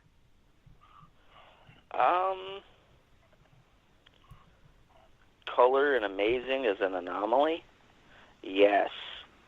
As far as the actual picture of what they showed, not entirely on the same wavelength, but definitely comparable. Okay. Now, the only thing is, so that ribbon, because, again, of the pollution and everything in New York City, that ribbon might not have been able to fit through that pollution and through the lower atmosphere as it would in places like Alberta, Canada, and Alaska. Well, you've got pure air in Alberta, and I'm a pyro, I'll admit it. I love to burn. I love to burn on cold winter nights, whatever. I throw everything in the fire. The fire, depending on the oxygen, the saturation, what I'm burning, it changes color. It's always intrigued me, how do I get the most brilliant orange fire? Well, you start looking into it. Fire requires oxygen. If there's pollutants, burn Christmas paper. Just saying. If you get some red tinfoil-looking Christmas paper, that is going to burn some wicked blue. And you're going, wow, I've got some wicked blue flames. Oh, well, but then your fire dies. No, we throw flame color capsules in our Paracon bonfires at the speakers barbecue. So, yeah. Yeah, I mean, it depends what's in the air and how much oxygen your fire is getting, and then there goes your color thing. So, I mean, if it's the general, New York, there's a lot of smog, so I don't know. I'm seeing a possibility. When you guys started talking about it, I'm sitting here going, chomping at the bit. Excellent. Really, because New York is such a busy city. That's a perfect place to pull anything off in the sky because most people are looking at everything that's happening below. Well, and what about the light pollution in New York? I mean, the light pollution itself, if you're trying to look at the stars through light pollution, that's going to dilute your perception as well. Okay, I don't know. Okay, on to the next. I'm going to shift gears here. I'm going to ask, 2019 is, 2 days away. Where do we see the paranormal moving? And when I say paranormal loosely, I'm talking the haunting side, the Bigfoot side. Where do we see the paranormal field in general? Do you think teams are going to pick it up and get more integrity involved and get serious about it? Or do you think we're going to see the same old we always see? The only thing that's going to happen different in 2019 is my hair is going to get longer. There you go. I look around here in New York State, and I don't know if we have any other listeners here in New York on a regular basis, how many you have. But I'm going to speak to New York State directly because I see a lot happening around here. There are so many people discussing alien abductions. There's so many people discussing sightings of creatures. So many people discussing hauntings. And there's nobody here who's doing anything. I mean, you have these people. I deleted the post because it was kind of in bad taste, but there's a team I've mentioned to you before. I mean, they throw on their black jackets and they paint their nails, and all of a sudden they think they're Ghostbusters. And I'm sorry, no, they're doing more harm than they are good. They're stirring up a lot of negative energy here. And what I feel here in New York State is if there's anybody who's serious, who listens to this program or any of the other programs of any of the panelists here tonight who want to get a serious team started to help people, you need to get in contact with me because there are people who need help, and if you do it the right way, you can help too. And I'm very disappointed with New York State in the fact that there are so many people packed into this beautiful state and nobody is doing a damn thing to help the people who are voiceless. I agree. But I see that as nationwide. And I know you're in New York, so you're more affected by it. New York and their lack of any validity. But that's actually a nationwide issue and almost a global issue when with some of the teams I've seen globally. What do you think, Cole? With whether it's a global issue? No, where do you see the paranormal going in 2019? Well, where I think it's going, honestly, I think it's going to stay pretty much the same. I don't see, being such a new person into this, for me, 2018 was the year of disclosure, because I've learned a lot. But with it actually going anywhere, my hope is that, I don't know, maybe the Greys will just pop out and say, hey, we're here. And maybe take out a few people in higher rankings that I no longer want to see there. Just saying. It's not very Canadian. That's not very Canadian. No, it's Albertan.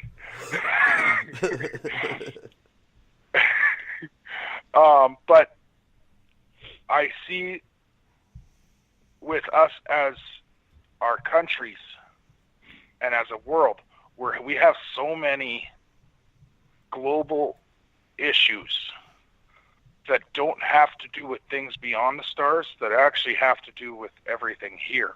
Mm-hmm. Amen, brother. That we need to really get taken care of before we can actually accept that there's more out there. The human race the human race needs to take care of the human race before. Yeah, I agree. Yeah, we're like little kids who see the next toy that's coming. When the other toy needs our care and attention before we can actually even consider being able to make contact. Mm-hmm. We are not in any state to make contact as a global unit. We're not. Honestly, we are so wrapped up with everything that's going on. There is so many issues within our country, and I tried to hit on this a little bit just within the concrete group this week. There has been so much hate all over. It's Christmas, people. We shouldn't be hating. Well, and if they can't stop the hate at the holiday season, it's It didn't even feel like it. It didn't feel like the holidays. You were so right, man. Yeah. Well, like here, we lost power for 2 days, and people were freaking out. And I understand that you're freaking out, but you're sitting at home playing board games with your family when there's linemen out there trying to get power back for everyone in the freezing cold. Mm-hmm. Away from their families for the whole time. Boy, you're acclimated. You think it's cold down there. I know, right? Yeah, 40 degrees. Oh, it's so cold. Well, T-shirt weather, man. T-shirt weather. And that's the thing. We lost power for 4 days, and there were still people at the day 5 and 6 that still had no power. Yeah, and I understand that it gets cold and everything. Like, about the third day without heat in the house, I was starting to get a little chilly. But, friend, eventually, like, you just got to think, it could be a lot worse. Friend, Exactly. Christmas was still going to happen. Everything was still going to happen. Everything was fine. So I didn't have TV for a little while. Not a big issue. Friend, no one died that I know of. No. Friend. Yeah. But, like, at least it wasn't like Port Orchard. There's people who didn't have a home to go back to for Christmas. Yeah, it's a whole other Yeah, story. with our tornado locally in Port Orchard. Which shouldn't freaking happen. No. Well, Megan, what do you think about 2019? Okay, so I think that the paranormal, all of it, is going to happen on a personal level. Because, yes, following up with what Cole just said, as a society, we are definitely not prepared for disclosure, discussion type of, conversations. Definitely paranormal awakenings will happen on personal levels. You've got more and more TV shows. You've got more and more media articles coming about. You've got more radio shows. You've got more podcasts. You've got a lot more off-the-wall, out of the woodwork type websites coming out who are freely advertising to address issues regarding the paranormal. I think it will happen on a personal level. And more of these people are going to, start having a paranormal awakening, and then we will see more of the populace waking up to the possibilities, the ideas, and the acceptance. And that is what's going to happen in 2019. I'm going to add to that. I think everyone on this panel's kids know more about Bigfoot, aliens, spirits, and ghosts than about 90% of the population of this world. Agreed. And that's our kids. Oh, yeah. I know a lot about Krampus now. Right? They weren't supposed to listen to the show. Oh, my son tells me, he says, I watched this and this on YouTube, and I said, oh, really? And he said, don't worry, Dad, I said protection over myself. Like, good man. Oh, wow. So, Michael. Yes. Is UFOI team ready for 2019? Oh, I tell you, we are chomping at the bit. Actually, we had our year-end review tonight on Night Dreams Talk Radio with the UFOI team. And what we did is we kind of went through and did a little synopsis of all the events and things that we were involved with in the Seattle area here in the Pacific Northwest. And it was astonishing, all the different events that were happening around. We did 2 major expeditions to Mount Baker initially, and then Mount Adams, and both of those investigations turned up anomalous activity that is just outrageous. Let me just kind of give you a quick synopsis of what happened in those two areas, just so you'll get an idea. When we were at Mount Baker in July, middle of the summer, was beautiful, and we went up and visited a lot of the people up there that have seen strange anomalies in and around Mount Baker in a little town called Glacier, Washington. And there's a gentleman there. His name is Rob. We call him Rob from Puyallup because he likes to be a little bit anonymous.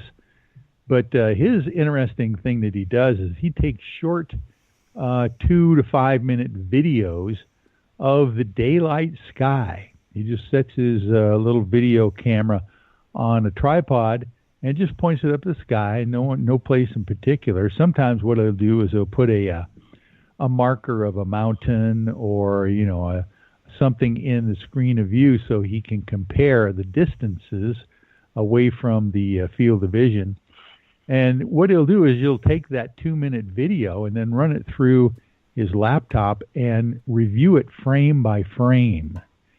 And what he catches on a periodic basis that would blow you away is UFOs, definite craft flying in and out of the field of view so quickly, by the way, that, matter of fact, I'll explain it to you. His little Coolpix video camera, like you could put in your purse, it's such a small, basic video camera, shoots at 49 frames per second. And when he reviews the film, the video frame by frame, he will see like a disc-shaped craft in the bottom right-hand corner. The next frame over, that craft is maybe in the middle of the frame of reference. And on the third frame, the thing is almost out of the frame of reference, up in the upper left-hand corner, just as an example.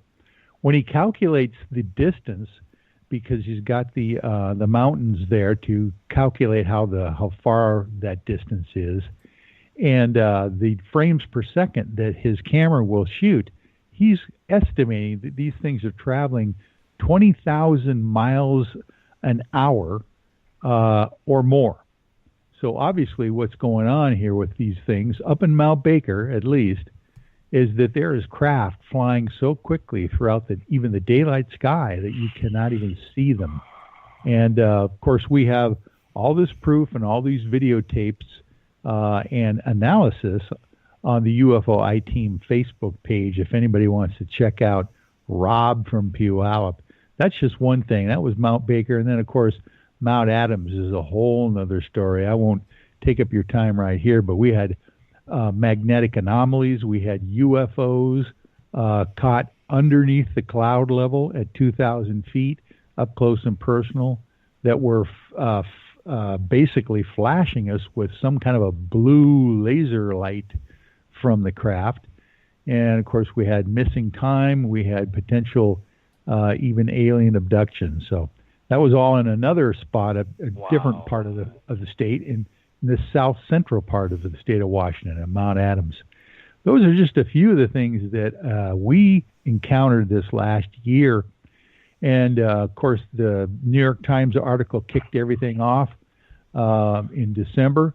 And it's just been a year since then. I can't believe when I look back and realize ever since that article came out confirming the existence of UFOs from the Department of Defense and the Pentagon, it was just a year ago. Just think what we are going to, I believe, look forward to in 2019. I think it's going to be an amazing year for disclosure. And I always say it's almost like a domino effect. If that first domino gets pushed far enough, it's just going to push all the dominoes over one right after the other, because you can't disclose alien presence on the planet without bringing up the issue of Bigfoot and ghosts and consciousness raising all in the same breath. So it could be very exciting. Now, Michael, how they're referring to aliens now, the government, what they're doing, how they're changing the terms. They're referring to alien not as, we would think, okay, if it's on Mars, and even if it is anaerobic or anaerobic micro, biological organism, we would say, oh, that's an alien. But the government now is making sure to refer to an alien as any creature, sentient, that is unwanted and unwelcome. They're referring to every other thing that they may want to contact, explore, study, whatever, as what we have always called the extraterrestrial biological entities. But they're making sure to refer to alien in the sense of, okay, well, this guy, these guys are the Nordics, and they're extraterrestrial biological entities. They're like us with, they look like us. And but no, that reptilian, that's an alien. I don't know if you've heard that aspect of what they're doing. Well, yes. I mean, the Tom DeLonge issue with the advanced aerial threat program that they spent $22 million on. That's exactly how they couched those terms when they came out. In the New York Times article, and Luis Elizondo was all over the press. Giving these short, cryptid interviews. Basically, the Pentagon, the Department of Defense, the only reason that they are in existence is to protect, our country and us against external threats. So if they don't couch it in some terms of a threat, they're not going to get funding for it. Let's put it that way. So I that's exactly one of the things that they're doing. But of course, I think what's happening here with that Tom DeLonge thing is that it kind of fizzled out very quickly. But my inside sources, Grant Cameron being one of them, by the way, the famous Canadian ufologist, is saying that either in January or February, that metamaterial that was captured or found from an extraterrestrial craft that Robert Bigelow has been studying for the U.S. government, supposedly is going to come out with an actual report on the analysis of the materials. Now, they've already said that this craft or this metamaterial affects human physiology somehow, and that it has isotopic ratios in the makeup of this material that are not even from our galaxy. So I can't wait to see what's going on with that within the next couple months. That hopefully will be out. And you know what? That might be the domino. If they start tipping that kind of thing and say, you know what? Yeah, this stuff wasn't made in our galaxy. Where the next question is going to come from? Well, I think it might be the domino in conjunction with Moanoma, or however you say that. I always butcher that name. Yep. I was going to mention Oumuamua. Yeah. Yep. There you go. And it's funny because, like you said, with the domino and everything, they were mentioning before about that, and then, when I say we, I'm not just talking us in this panel, but we as a united front, a lot of those of us who were into this, we called it. We called it a while back. But then, now because scientists have acknowledged it, on one part, it's like, okay, cool, they finally acknowledged it. But then on the other hand, it's like, so you guys didn't listen this whole time. Finally, the dude in the lab coat on TV says it, and you believe it. And I feel somewhat insulted. Well, here's the interesting details about that Oumuamua, cigar-shaped asteroid or whatever it was that came through our solar system in October. These were not just any scientists in lab coats. These were Harvard astronomers who came out and actually were making statements like, well, this could be an alien probe. They actually said that back then. Now, I don't know if you've heard of the update on this whole issue, but supposedly the same Harvard astronomers have come up with the statement that they have found at least 4 other bodies that look very similar to this cigar-shaped long object in our own solar system that are still here. So, I just think that this is like, the door just about ready to open. If they're actually willing to talk about that, in the mainstream news and media, and to kind of put those little tidbits out there, I think something's coming down the road very quickly. I don't know. I get chills. I don't think so. I get chills. I don't think so. Independence Day comes to my mind. I'll tell you, Michael, I'll tell you why. Okay, like the hopeful side of me absolutely wants this to happen. All right, it totally wants this to happen. I don't think anything's going to change in the Ghost Adventures type stuff because, well, there's nowhere to go with that. Nobody's creating anything beneficial that's going to enhance everything. No. All right, they can say they are, but they're not. They're nowhere close to solving it. Plateaued. You know, and same with Bigfoot.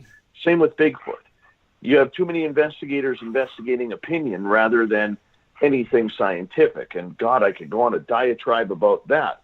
But the whole point is, when it comes to the whole UFO phenomena, where we're having this big issue is, and Michael, you would probably be best to answer this.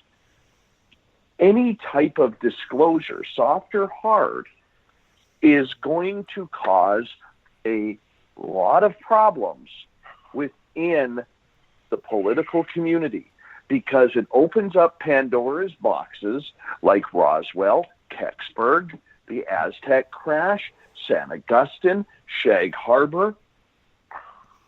And there is way too many secrets that the American government has withheld for decades, 70 years now, that they would have to start talking about.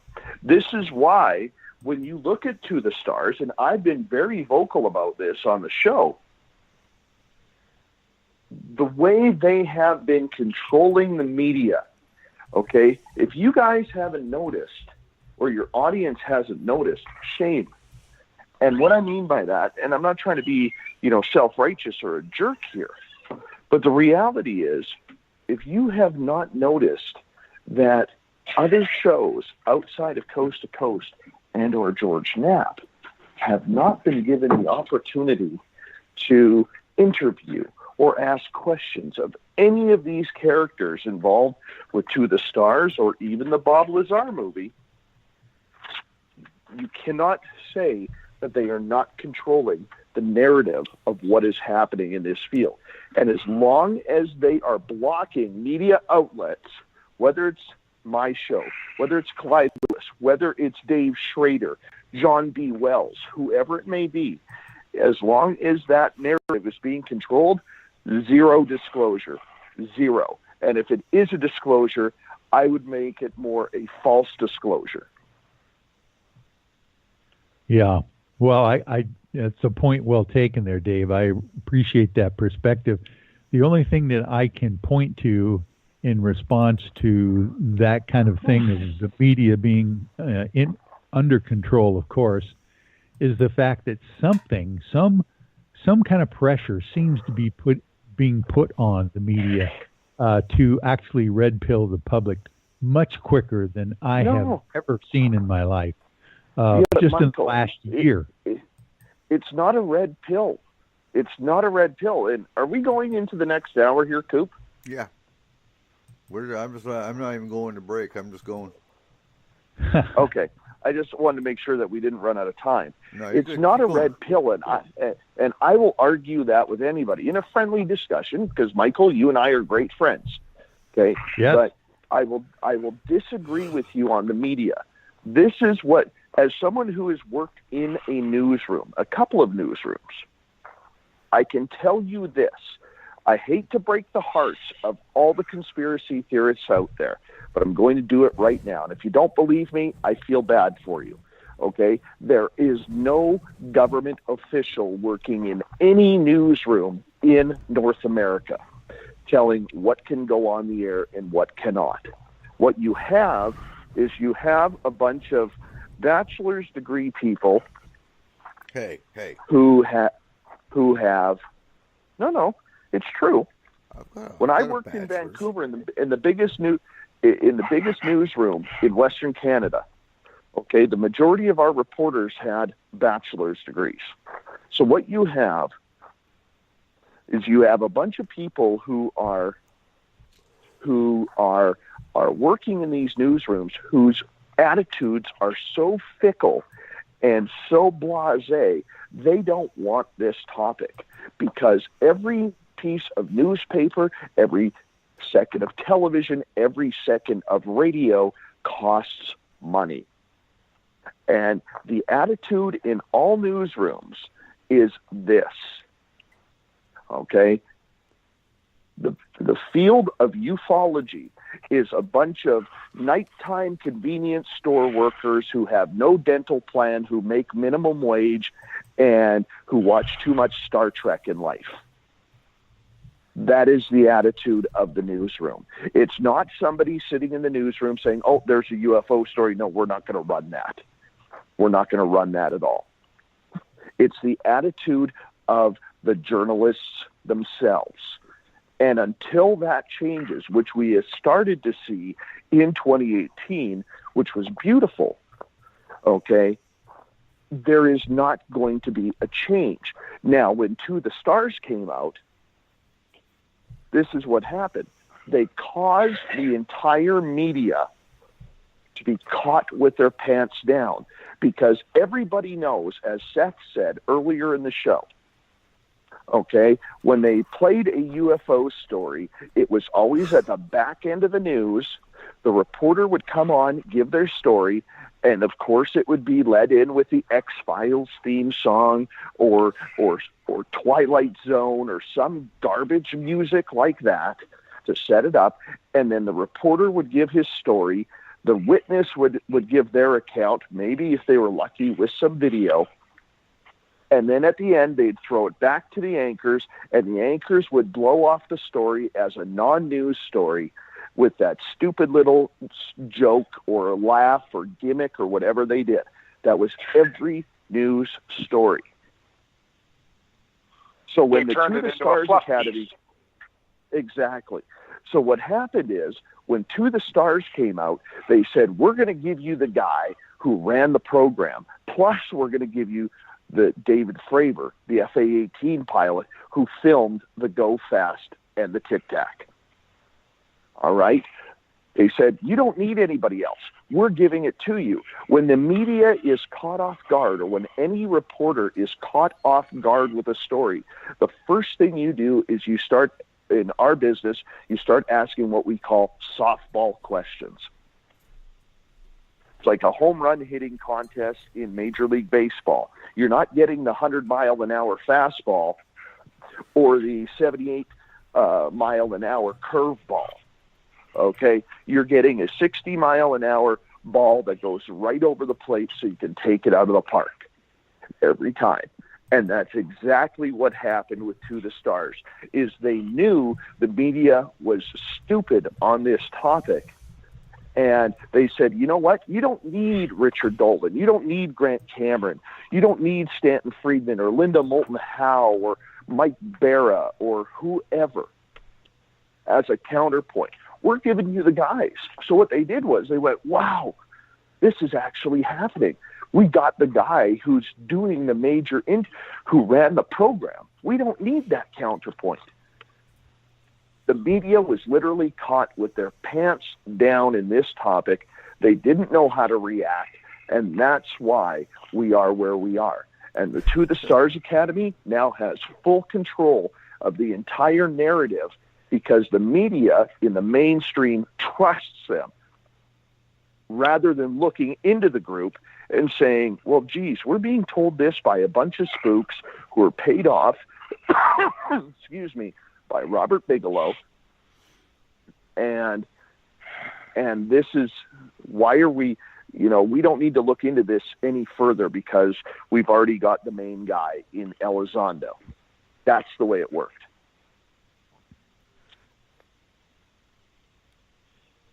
And I would agree.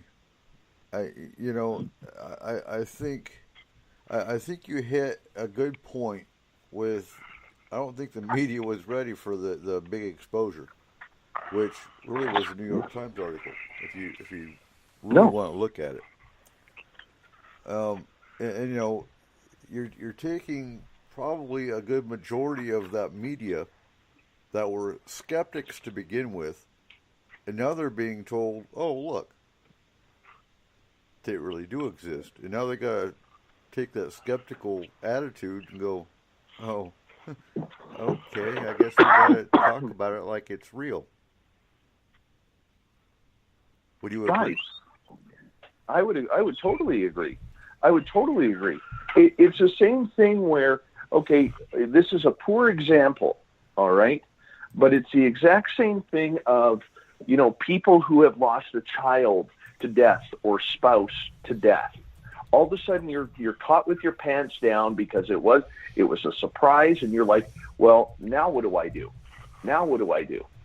That's what the media was going through. What do I do? Where do we go with this? Holy cow, this is real. We've been making fun of these people who've been calling us for 30 years trying to give us reports, and now we can't make fun of them anymore because this is real. And they don't know where to investigate. They don't know who Richard Dolan is. They don't know who Art Bell was. They don't know who Grant Cameron is, or Stephen Bassett, or Dr. Stephen Greer. They don't know who any of these people are. That's why they weren't contacted in regards to it. When you got Elizondo, two of the stars is saying, yeah, we got the guy here. We'll put him in front of your camera for sure. Right. I mean, Tucker Carlson or Anderson Cooper trying to interview this guy, because remember, here's the thing, and this is the question the mainstream media didn't ask, okay? And this is what I'm talking about when it comes to a counterpoint here, ladies and gentlemen. Luis Elizondo said the program ran from 2007 to 2012. That was the New York Times article. Yet Luis Elizondo quit his position as the United States government's leading reporter, or whatever, investigator, whatever he wants to be called, okay, in 2017. If that $22 million covered Elizondo's salary ended in 2012, who paid Elizondo and the government up until he quit in 2017 to join the To the Stars Academy 5 days later at a press conference in Seattle where there was no media allowed? Who paid him between 2012 and 2017? That question has never been asked. It's never been answered. Yeah. Good point. And, all right. And what the heck was he doing in that interim period of time? At the Pentagon, he was doing something at the Pentagon. So he stated, Michael, that he was the lead guy when it came to UFOs. All right. And that they struggled after that 2012 to get a budget. Well, who was paying you, Luis? Was it the DIA? Was it the DOD? Was it CIA? Was it NSA? Was it some black op group that nobody knows about? Who was paying you? Was it Sector 7 out of Transformers? I don't know. Right? But that was the question. And remember, when it comes to the narrative, and I apologize for hogging so much time on this, guys, okay? But when it comes to the narrative, the mainstream media doesn't know the friggin' narrative because they didn't want to cover this topic. Okay? That's why the New York Times article never ran a secondary piece on this subject because they didn't want it, even though that was their number one selling issue since Kennedy was assassinated. They didn't want to run that secondary follow-up story, and they didn't.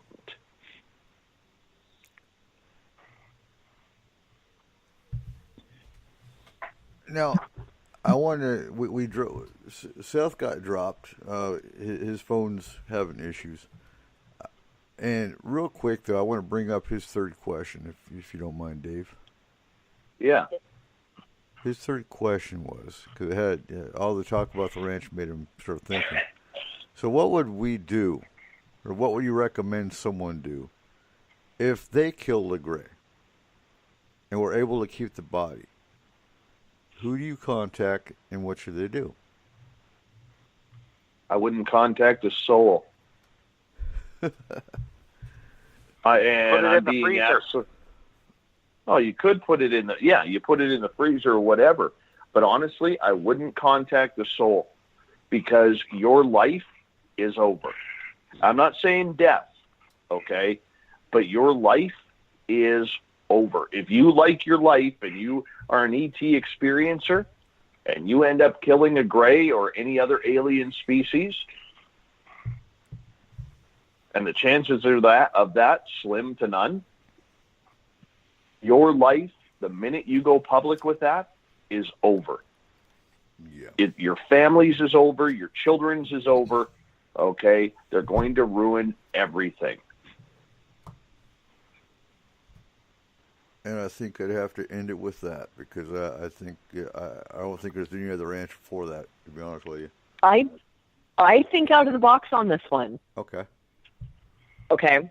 So personally, what I would do, okay, so I'm not affiliated with a paranormal group. I obtain an alien specimen. I would think I'm going to freeze it. So clear space in my freezer, put it in the deep freezer because I have one. I would then call a paranormal group or multiple paranormal groups. That way it could be documented. Then I would have them turn it over to a third party. So the paranormal group or groups I contact would become a third party, and then I would request them turn it over to a university. That way there is a line of documentation and really no trace back to me. I would plead anonymity and just turn it over. You wouldn't get it. I would hope in your case you'd turn it over to FMP and we would send it to Mark. Well, that's honest. Okay, for me, like real me, yeah, we would deal with it through FMP, yes. But I'm just saying if I was somebody, not me, not affiliated, I would contact multiple paranormal groups. That way they could each document what I had, my experience. I would tell them to keep me anonymous. 100% anonymous. Don't even disclose. You would need an absolute type-proof contract with lawyer standing right there. I would contact a lawyer, a paranormal lawyer. We've got a lawyer. That's what I would do. You know, Megan, you hit a topic is one of my favorites here because I've mentioned this to Dave, I think, in the past, and to Eric as well. But I have actually thought about this whole process of, what do you do to those what could you do for those whistleblowers out there that we know exist? I mean, of all the things that have been going on for decades and decades, there has got to be people in the know that have secrets, and they want to disclose them. They have evidence, they have artifacts, whatever. So I've come up with this thing called a disclosure trust. I don't know if you know anything about estate planning. There's wills, there's trusts. Yep. Wills basically become a public document once you pass away. A trust, on the other hand, can be a private document that's never filed with any courts or anything like that. And you can have, you could put those secrets, those trade secrets, those artifacts or whatever within a trust. You could name multiple or successive trustees that would manage this information and disclose it over a period of years in the document, basically, and insulate yourself from a reality of who you are in that regard too.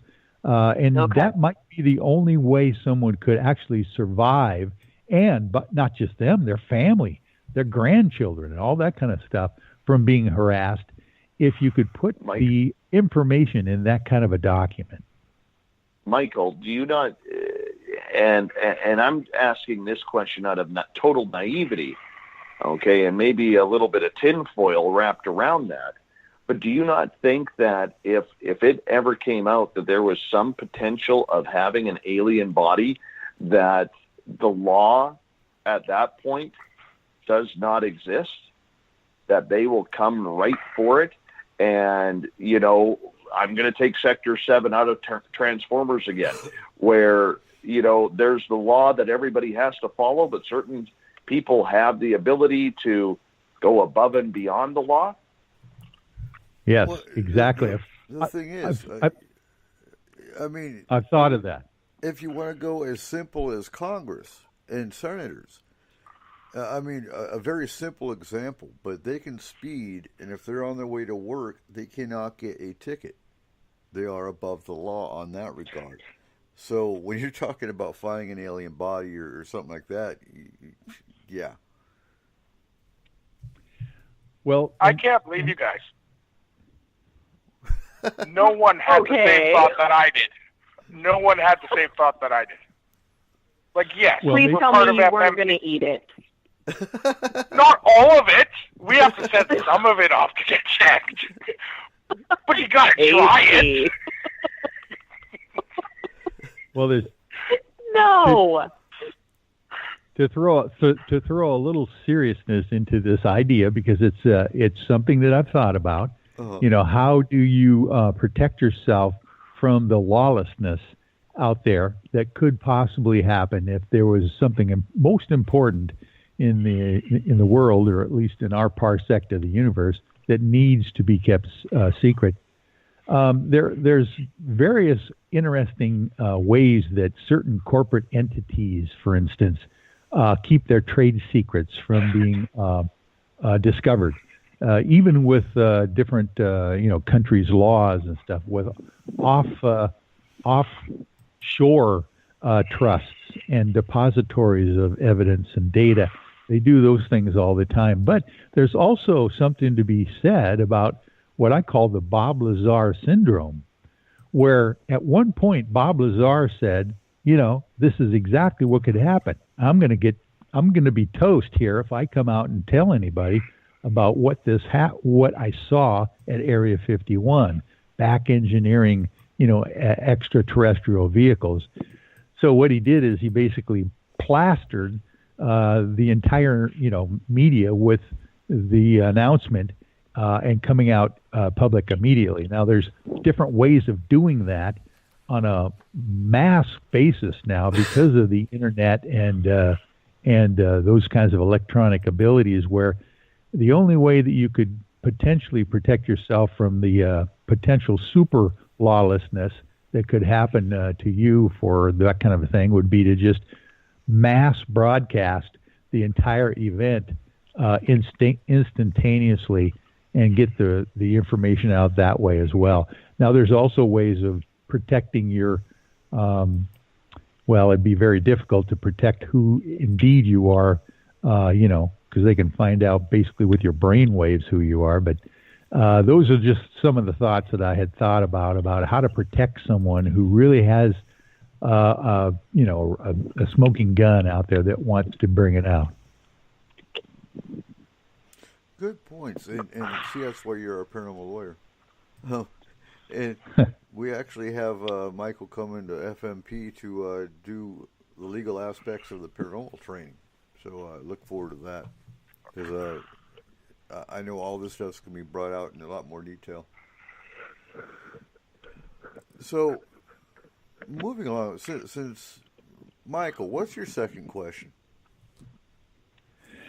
Okay. I thought it would be kind of fun to just think back of 2018 from I even think back to the Stars Academy that came out in October, before the New York Times article came out in December, of what, in your opinion, this is my question, what in our opinion would be the best disclosure evidence or event of 2018?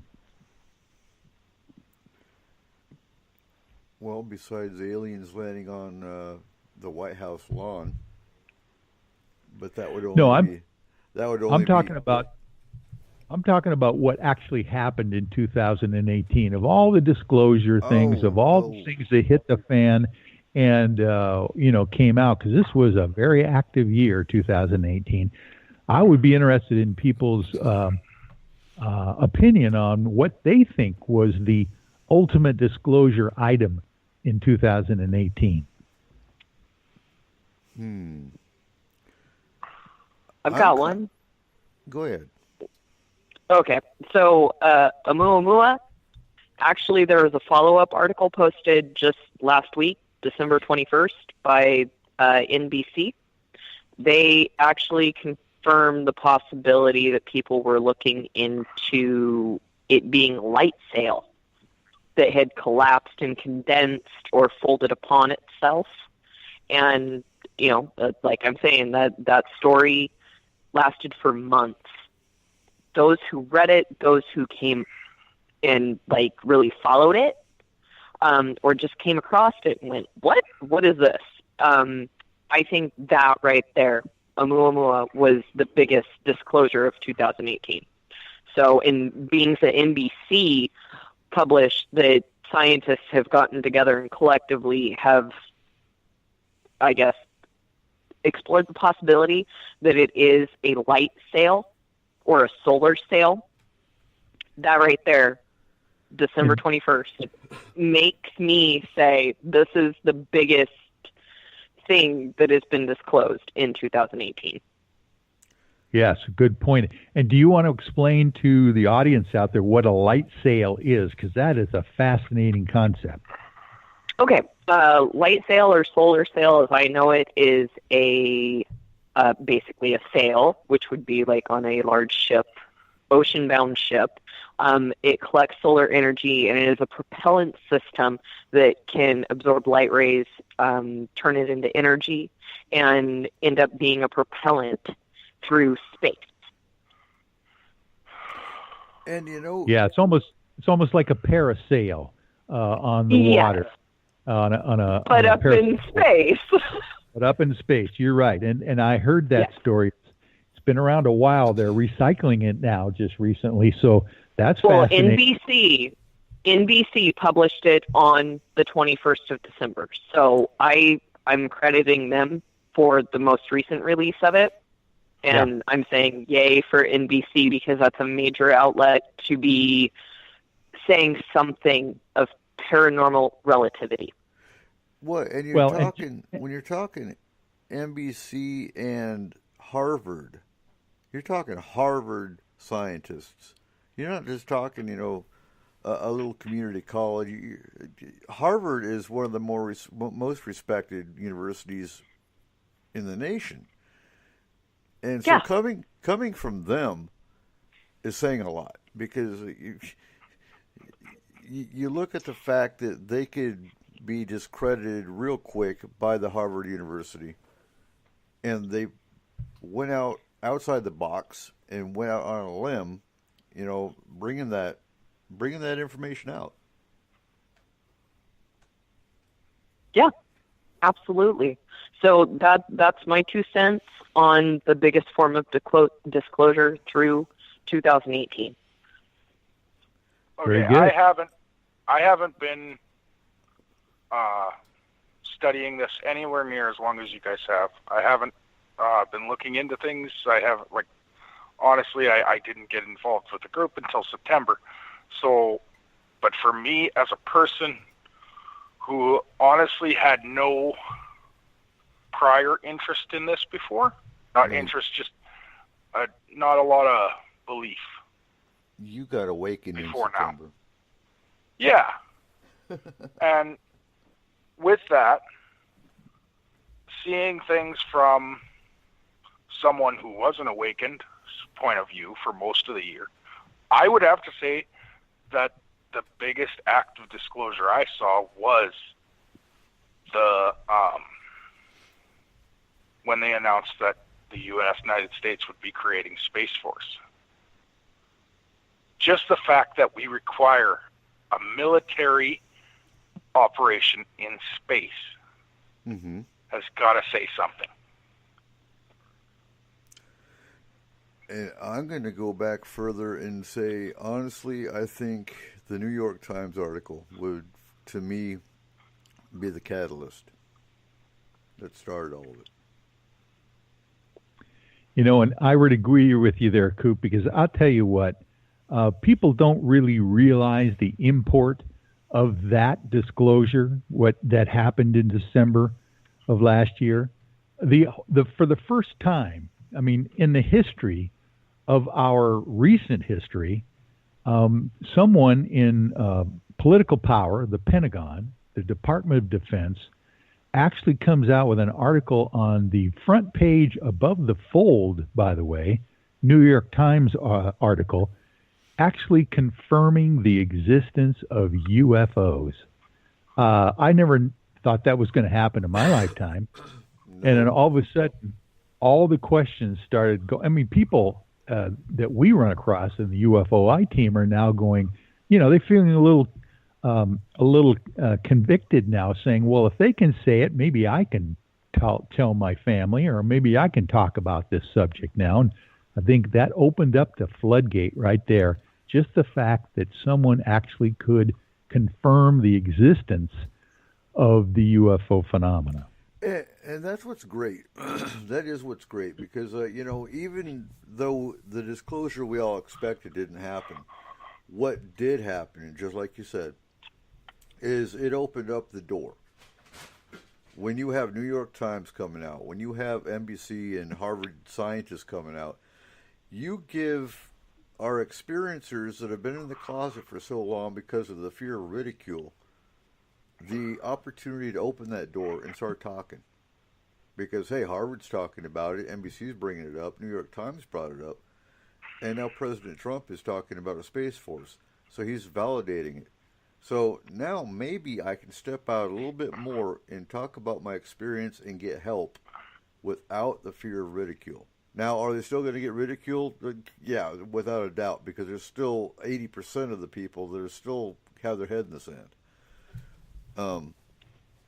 But with that, they'll still be able to go into a paranormal group, ideally, and not be bullied, not be belittled, not be ridiculed, and be able to get help if they want help.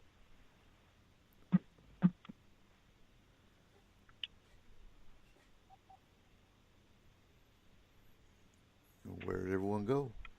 Oh, no, I'm still here. I was just going to say yes. I was waiting for everybody else. I think everybody was waiting for everybody else. Oh. What's Dave's take on 2018? Okay. What's your second question, Dave? Well, I want to give my opinion of 2018. I think for UFO disclosure, I think it was we all got the hype of everything that happened from the New York Times article through the beginning of the year. And we saw that the mainstream was starting to pick things up a little bit easier. And then all of a sudden, there was the 5 pilots in Ireland working for Virgin Airlines who reported seeing weird lights in the skies. Mm-hmm. And everybody ran with it. There was no X-Files music. There was no garbage stories, people laughing. It was kind of like, hey, we got another really good one here from credible pilots. Let's run with this. And that's exactly what happened. So the fact that it started getting more and more serious, I think, was very good with the media. And that was the one where, isn't that the one where they actually aired the FCC or the towers radios where the pilot was talking about the light and the other pilot popped up and said, oh yeah, I see it too. And and they probably called Peter Davenport. Well, it was over in Ireland, so it was over in Ireland, so it would have had some other type of phone call. It wasn't in the States. So, but the fact that the media jumped on that and didn't make fun of it, right? That was a bonus for us, man. A bonus. Well, and that's just more fuel for our fire, because now you've got pilots coming out talking about what they're seeing, and they've got the media talking about what they're seeing, which, the more stories like that come out in the media, the more that door opens again for our experiencers to come out and get help without the fear of ridicule.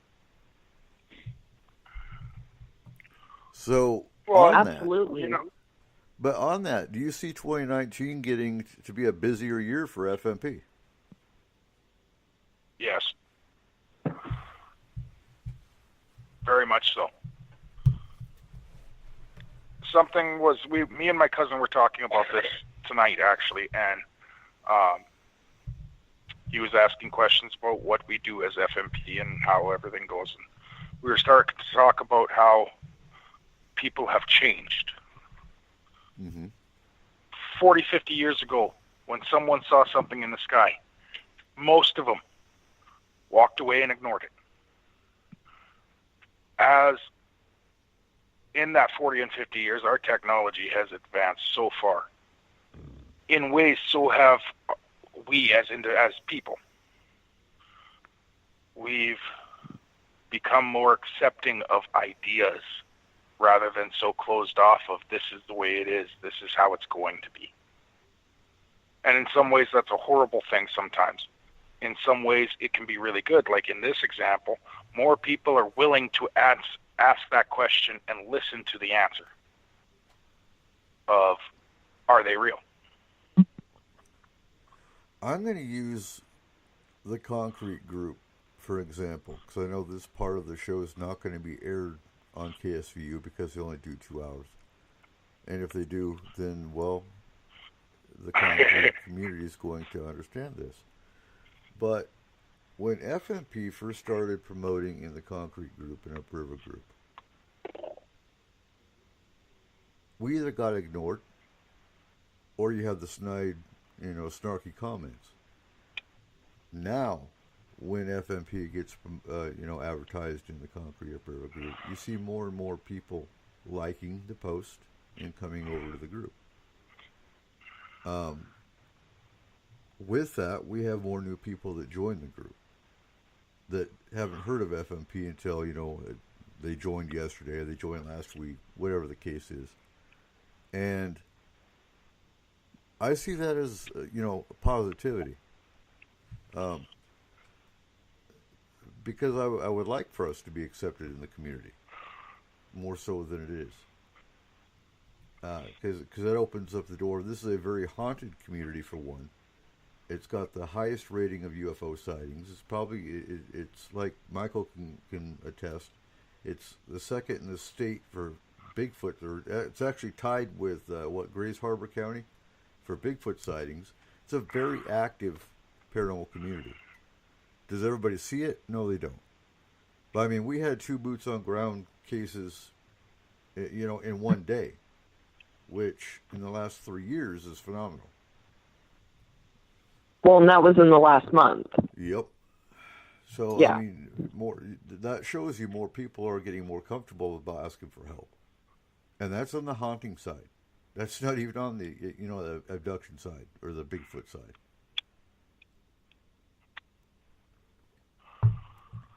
So do I see 2019 as being busy? A good possibility. But I also see FMP, for example, and I'm not going to go into it again because this is next week's topic. But we are going to be expanding what we do with more mountain. Because I'm telling you right now, there is more mystery in these mountains around us than most people would ever understand. Look at David Paulides and the missing people. Look at the UFO sightings. Look at Bigfoot. Look at all the other stuff that we have no idea what's out there yet, that we haven't discovered. Go in the FMP library and you'll find 3 different books from the 18 and 1900s of lumberjacks that experienced the unknown in the mountains. And that was from the 18 and 1900s. Was some of that Bigfoot? Probably. But not all of it.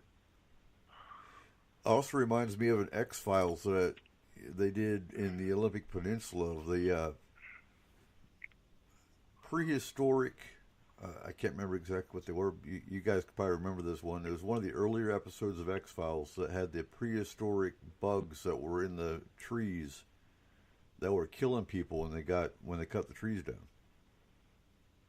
Oh yeah, that was a great episode. In other words, when they cut these old growth trees down, in the forestation process out there of harvesting them. Inside the trees, like close to the center of the rings, they found these insects, these whatever the larvae, whatever they were, that were highly toxic for some reason. That was a very interesting episode. It was, because, and again, a lot of these movies, a lot of these TV shows, they are based on some of them more, less on fact, but a lot of them are based on some form of a fact. There's long been rumors that Chris Carter, the creator of the X-Files show, has always been given, storyline ideas from the deep state and the powers that be. Some of those things that they came up with. Let's just pick another one here, the black goo, if you remember that. That was a fantastic idea. That underneath the ice pack of the Antarctic was an actual life form that had been frozen for millennia, and all of a sudden it was released again. I was thinking of the one in Texas.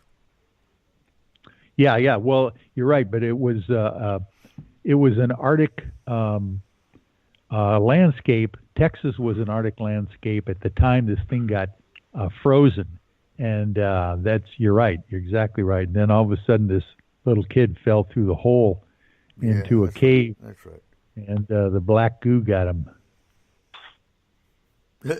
Okay, so it's the Darkness Falls episode. Kayla Wegleitner in the chat room pulled it up. So, all right, Kayla. Hey, go watch the Darkness Falls episode. That was a good one. I have to admit something. I've never seen a whole episode of the X-Files. Oh my God, you're missing out. Are you kidding? Okay, so Thursday and Friday nights on the BBC channel, they have a whole 24-hour marathon. Oh my God! On X-Files.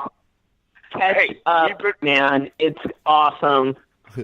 Not the last two nights, because it's been Doctor Who all the way.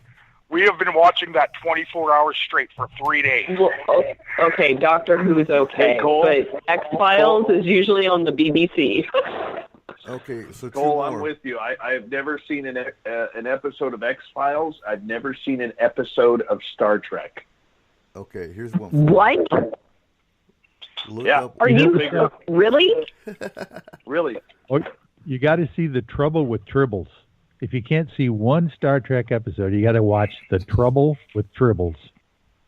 No. Warehouse 13. Nope. Oh, there you go. Watch Warehouse 13. And yes, Torchwood. That is a good show.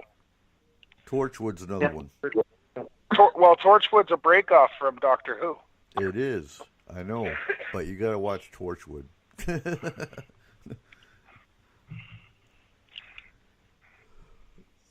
And it kind of makes me wonder how accurate that Doctor, those type of shows are. Because I know, some of the shows do get certain aspects of alien races and that type of things correct. Right. Because it's been said before by some upper leaguers within the governments and everywhere. I will tell you a movie that I recommend, and I talked to Rich Giordano about this, and a lot of people may laugh at me, but we got to go back 32 years. All right? If you want to see what we are talking about, what Grant Cameron is talking about, or what Michael has mentioned about consciousness tonight, which he's used that word a number of times, and I believe he's onto something there. Watch the Disney movie Flight of the Navigator. Mm-hmm. Oh. That is a good one. Okay. Now, I bet you when I mention that movie, the majority of people out there who have seen it have not seen it in 25 plus years.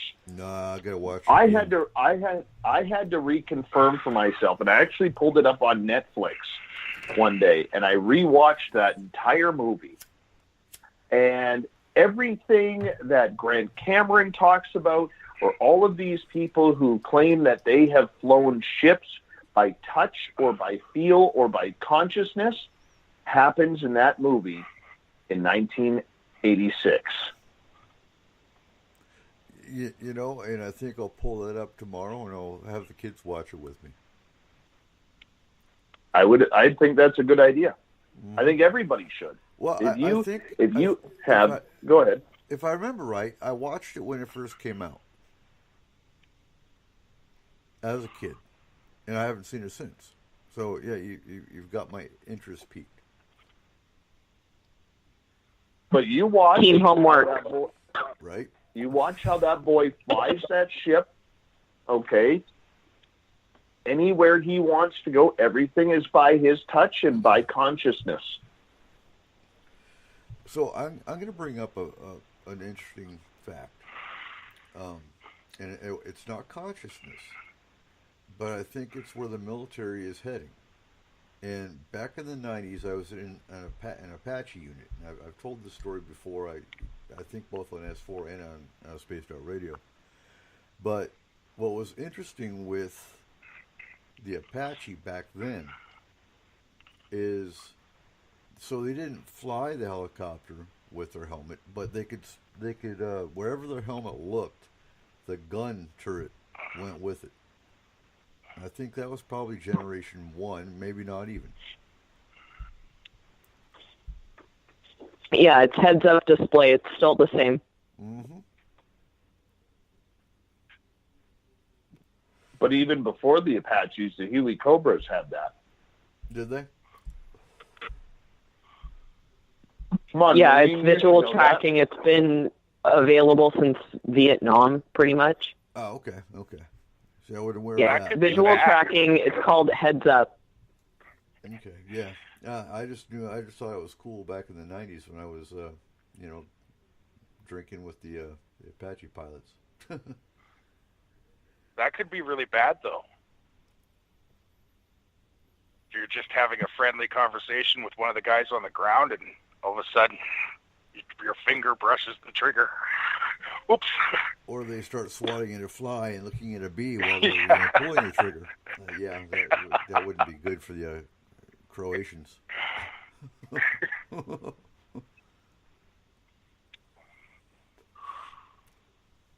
So, let's see, and I've lost track. Megan, do you have another question? Actually, I do. Okay, have you guys heard of the Baltic Sea anomaly? No. Of course. No. Yes. I have not. Okay, so the Yes, the Baltic Sea anomaly was actually discovered in 2011 by a Swedish expedition company called Ocean X. They were exploring the northern Baltic Sea.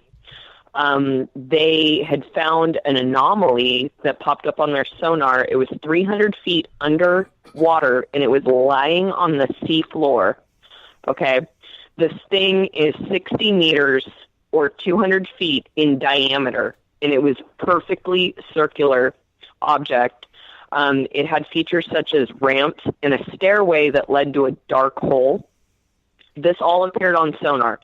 The weather got bad. They had to cancel their expedition. They were actually looking for champagne that had possibly survived a shipwreck. So these guys are treasure hunters. They ended up going back in 2012 hoping for better images, but a strange and mysterious EMF occurred. So electronic interference, basically. Ocean X independently obtained a soil sample from the object about a year later, and the Swedish geologist reported that it was granite, gneiss, and sandstone, and then they deemed it a glacial deposit. But my thing is that, especially after looking into Stardust Ranch and seeing that something of off-world possibility or potential could have a not only biological but a botanical type of manipulation to it. Mm-hmm. So what if this is a crashed UFO? Okay, that is what they actually believed. by seeing the ramps and the stairway, the perfect, circular structure. What if, with that alien technology, the off-world technology, it can manipulate and turn itself into stone? So that is my question. Is alien DNA capable of terraforming itself into a glacial deposit? Or, is this a crazy conspiracy, and is it really just a very unique glacial deposit in the middle of the Baltic Sea, 300 feet underwater, and nothing else like it exists? There's no further structures within miles. Well, Seth is in the chat room saying, old pirates mentioned that in their ship's logs.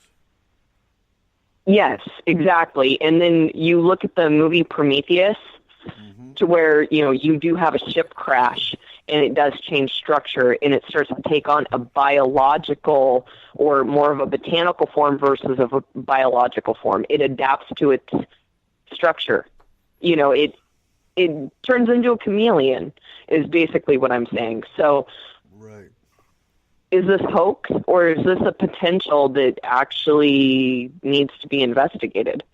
And what's up with the EMF field? I mean, rocks don't really give off EMF. I mean, yes, granite does give off uranium, that's my question. I'm just really curious about it. I saw it actually on an Ancient Aliens case, and I went, I'm going to look into this. So, there's my question.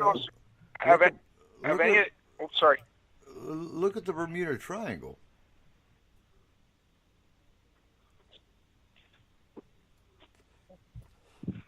Is it just another Bermuda Triangle?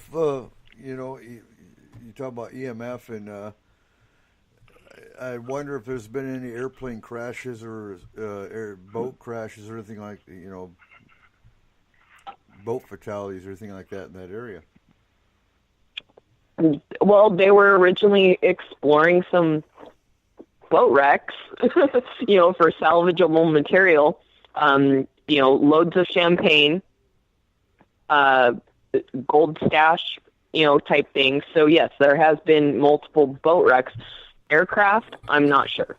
I mean, this is the Baltic Sea. It is very far north, so I'm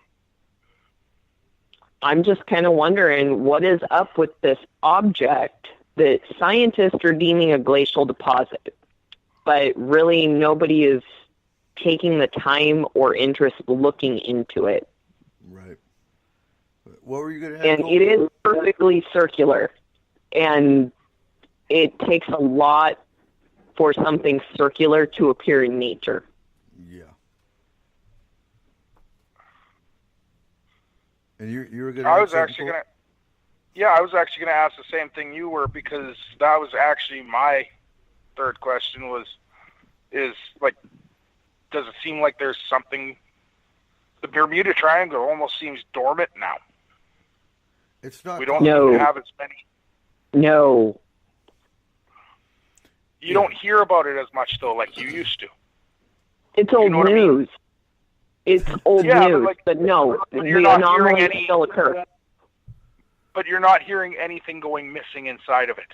No, it's not that they're not flying over it, because you can see that through the FFA website that they are of where it's supposed to be, but they're just not disappearing. So at the Bermuda Not Triangle, from there, at least. Personally, I believe there's a ship underneath the ocean in that area. That's just my personal belief. That actually fits with something else too, Megan. Okay. It's a triangle. It's a triangle. Right? There you go. Are there pineapples in the triangle? Of course, always. There's pineapples up in the Baltic, though. Oh, okay. So we're getting close to wrapping up the show. It's been a great third hour, and it's been a great end of the year show. And look forward to next week, because we're going to talk about a lot of our plans for 2019, a lot of things I want to try out, a lot of mountain areas we want to get ready for. So anyone got some last thoughts? It's the end of the year.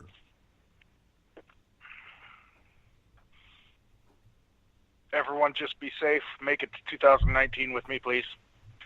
That's all I ask from our listeners. Exactly.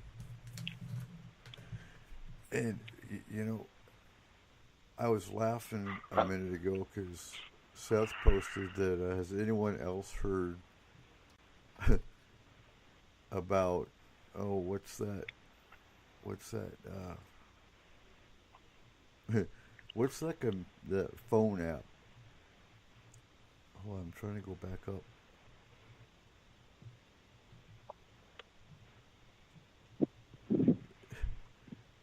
You got to post it again, Seth. He was talking about the phone app that was laughing in the middle of the night. And Alexa. Yeah, Alexa was waking people up laughing. Has anyone else heard about that? Oh, well, it was a code glitch where people would tell her to turn off the lights, and she would do this really weird, wicked, childish laugh. And it was like a kind of thing. And so when you say, Alexa, turn off the lights, or Alexa, good night, she would kind of thing. And it took 2 weeks to correct. I think I would throw my phone. Amazon was very smart about it. They turned it into one of their commercials where they said Alexa is down, and they started using celebrities to replace her. So when someone asked for how to make a grilled cheese sandwich, Gordon Ramsay came on and just started screaming at him.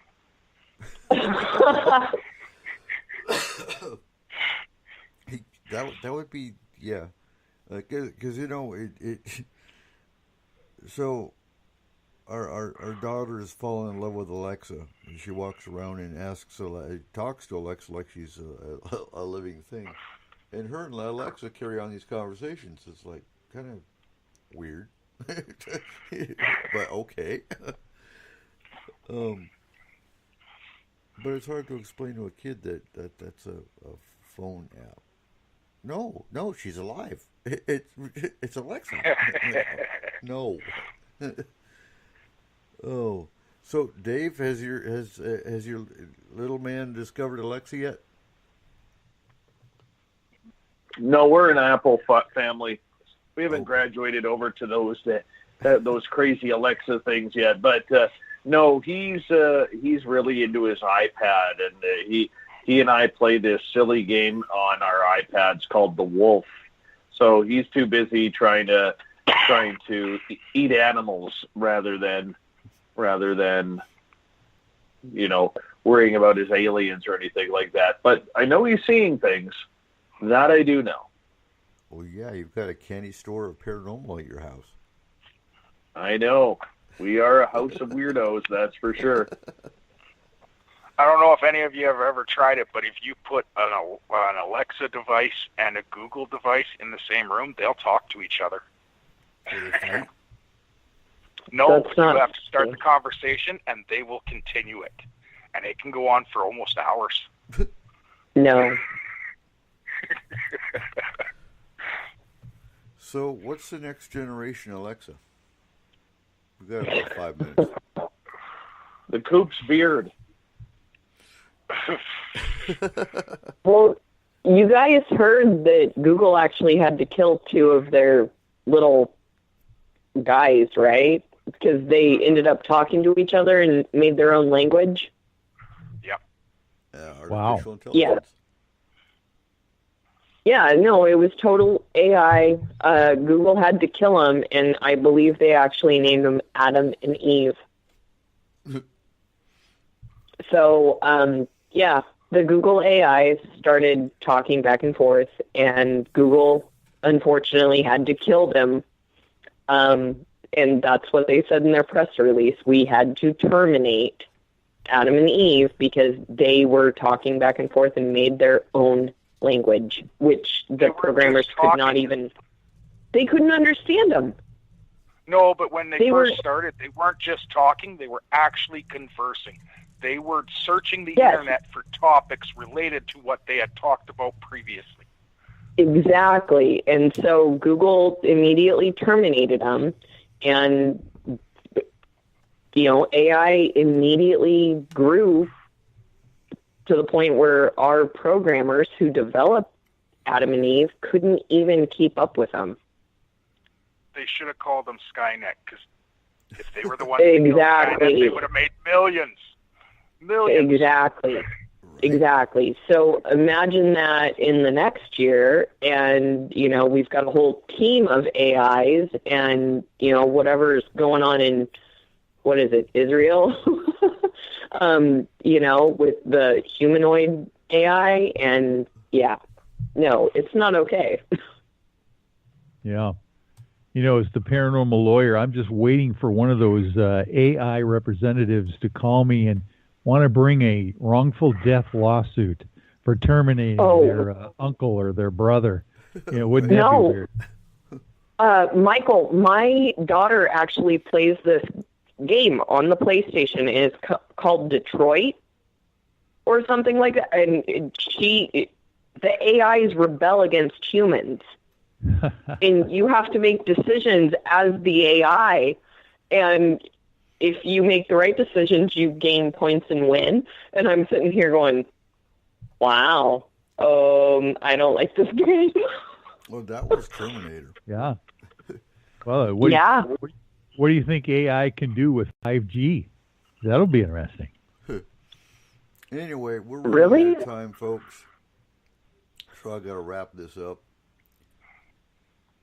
So, time has flown as it always does. I want to thank our crew tonight.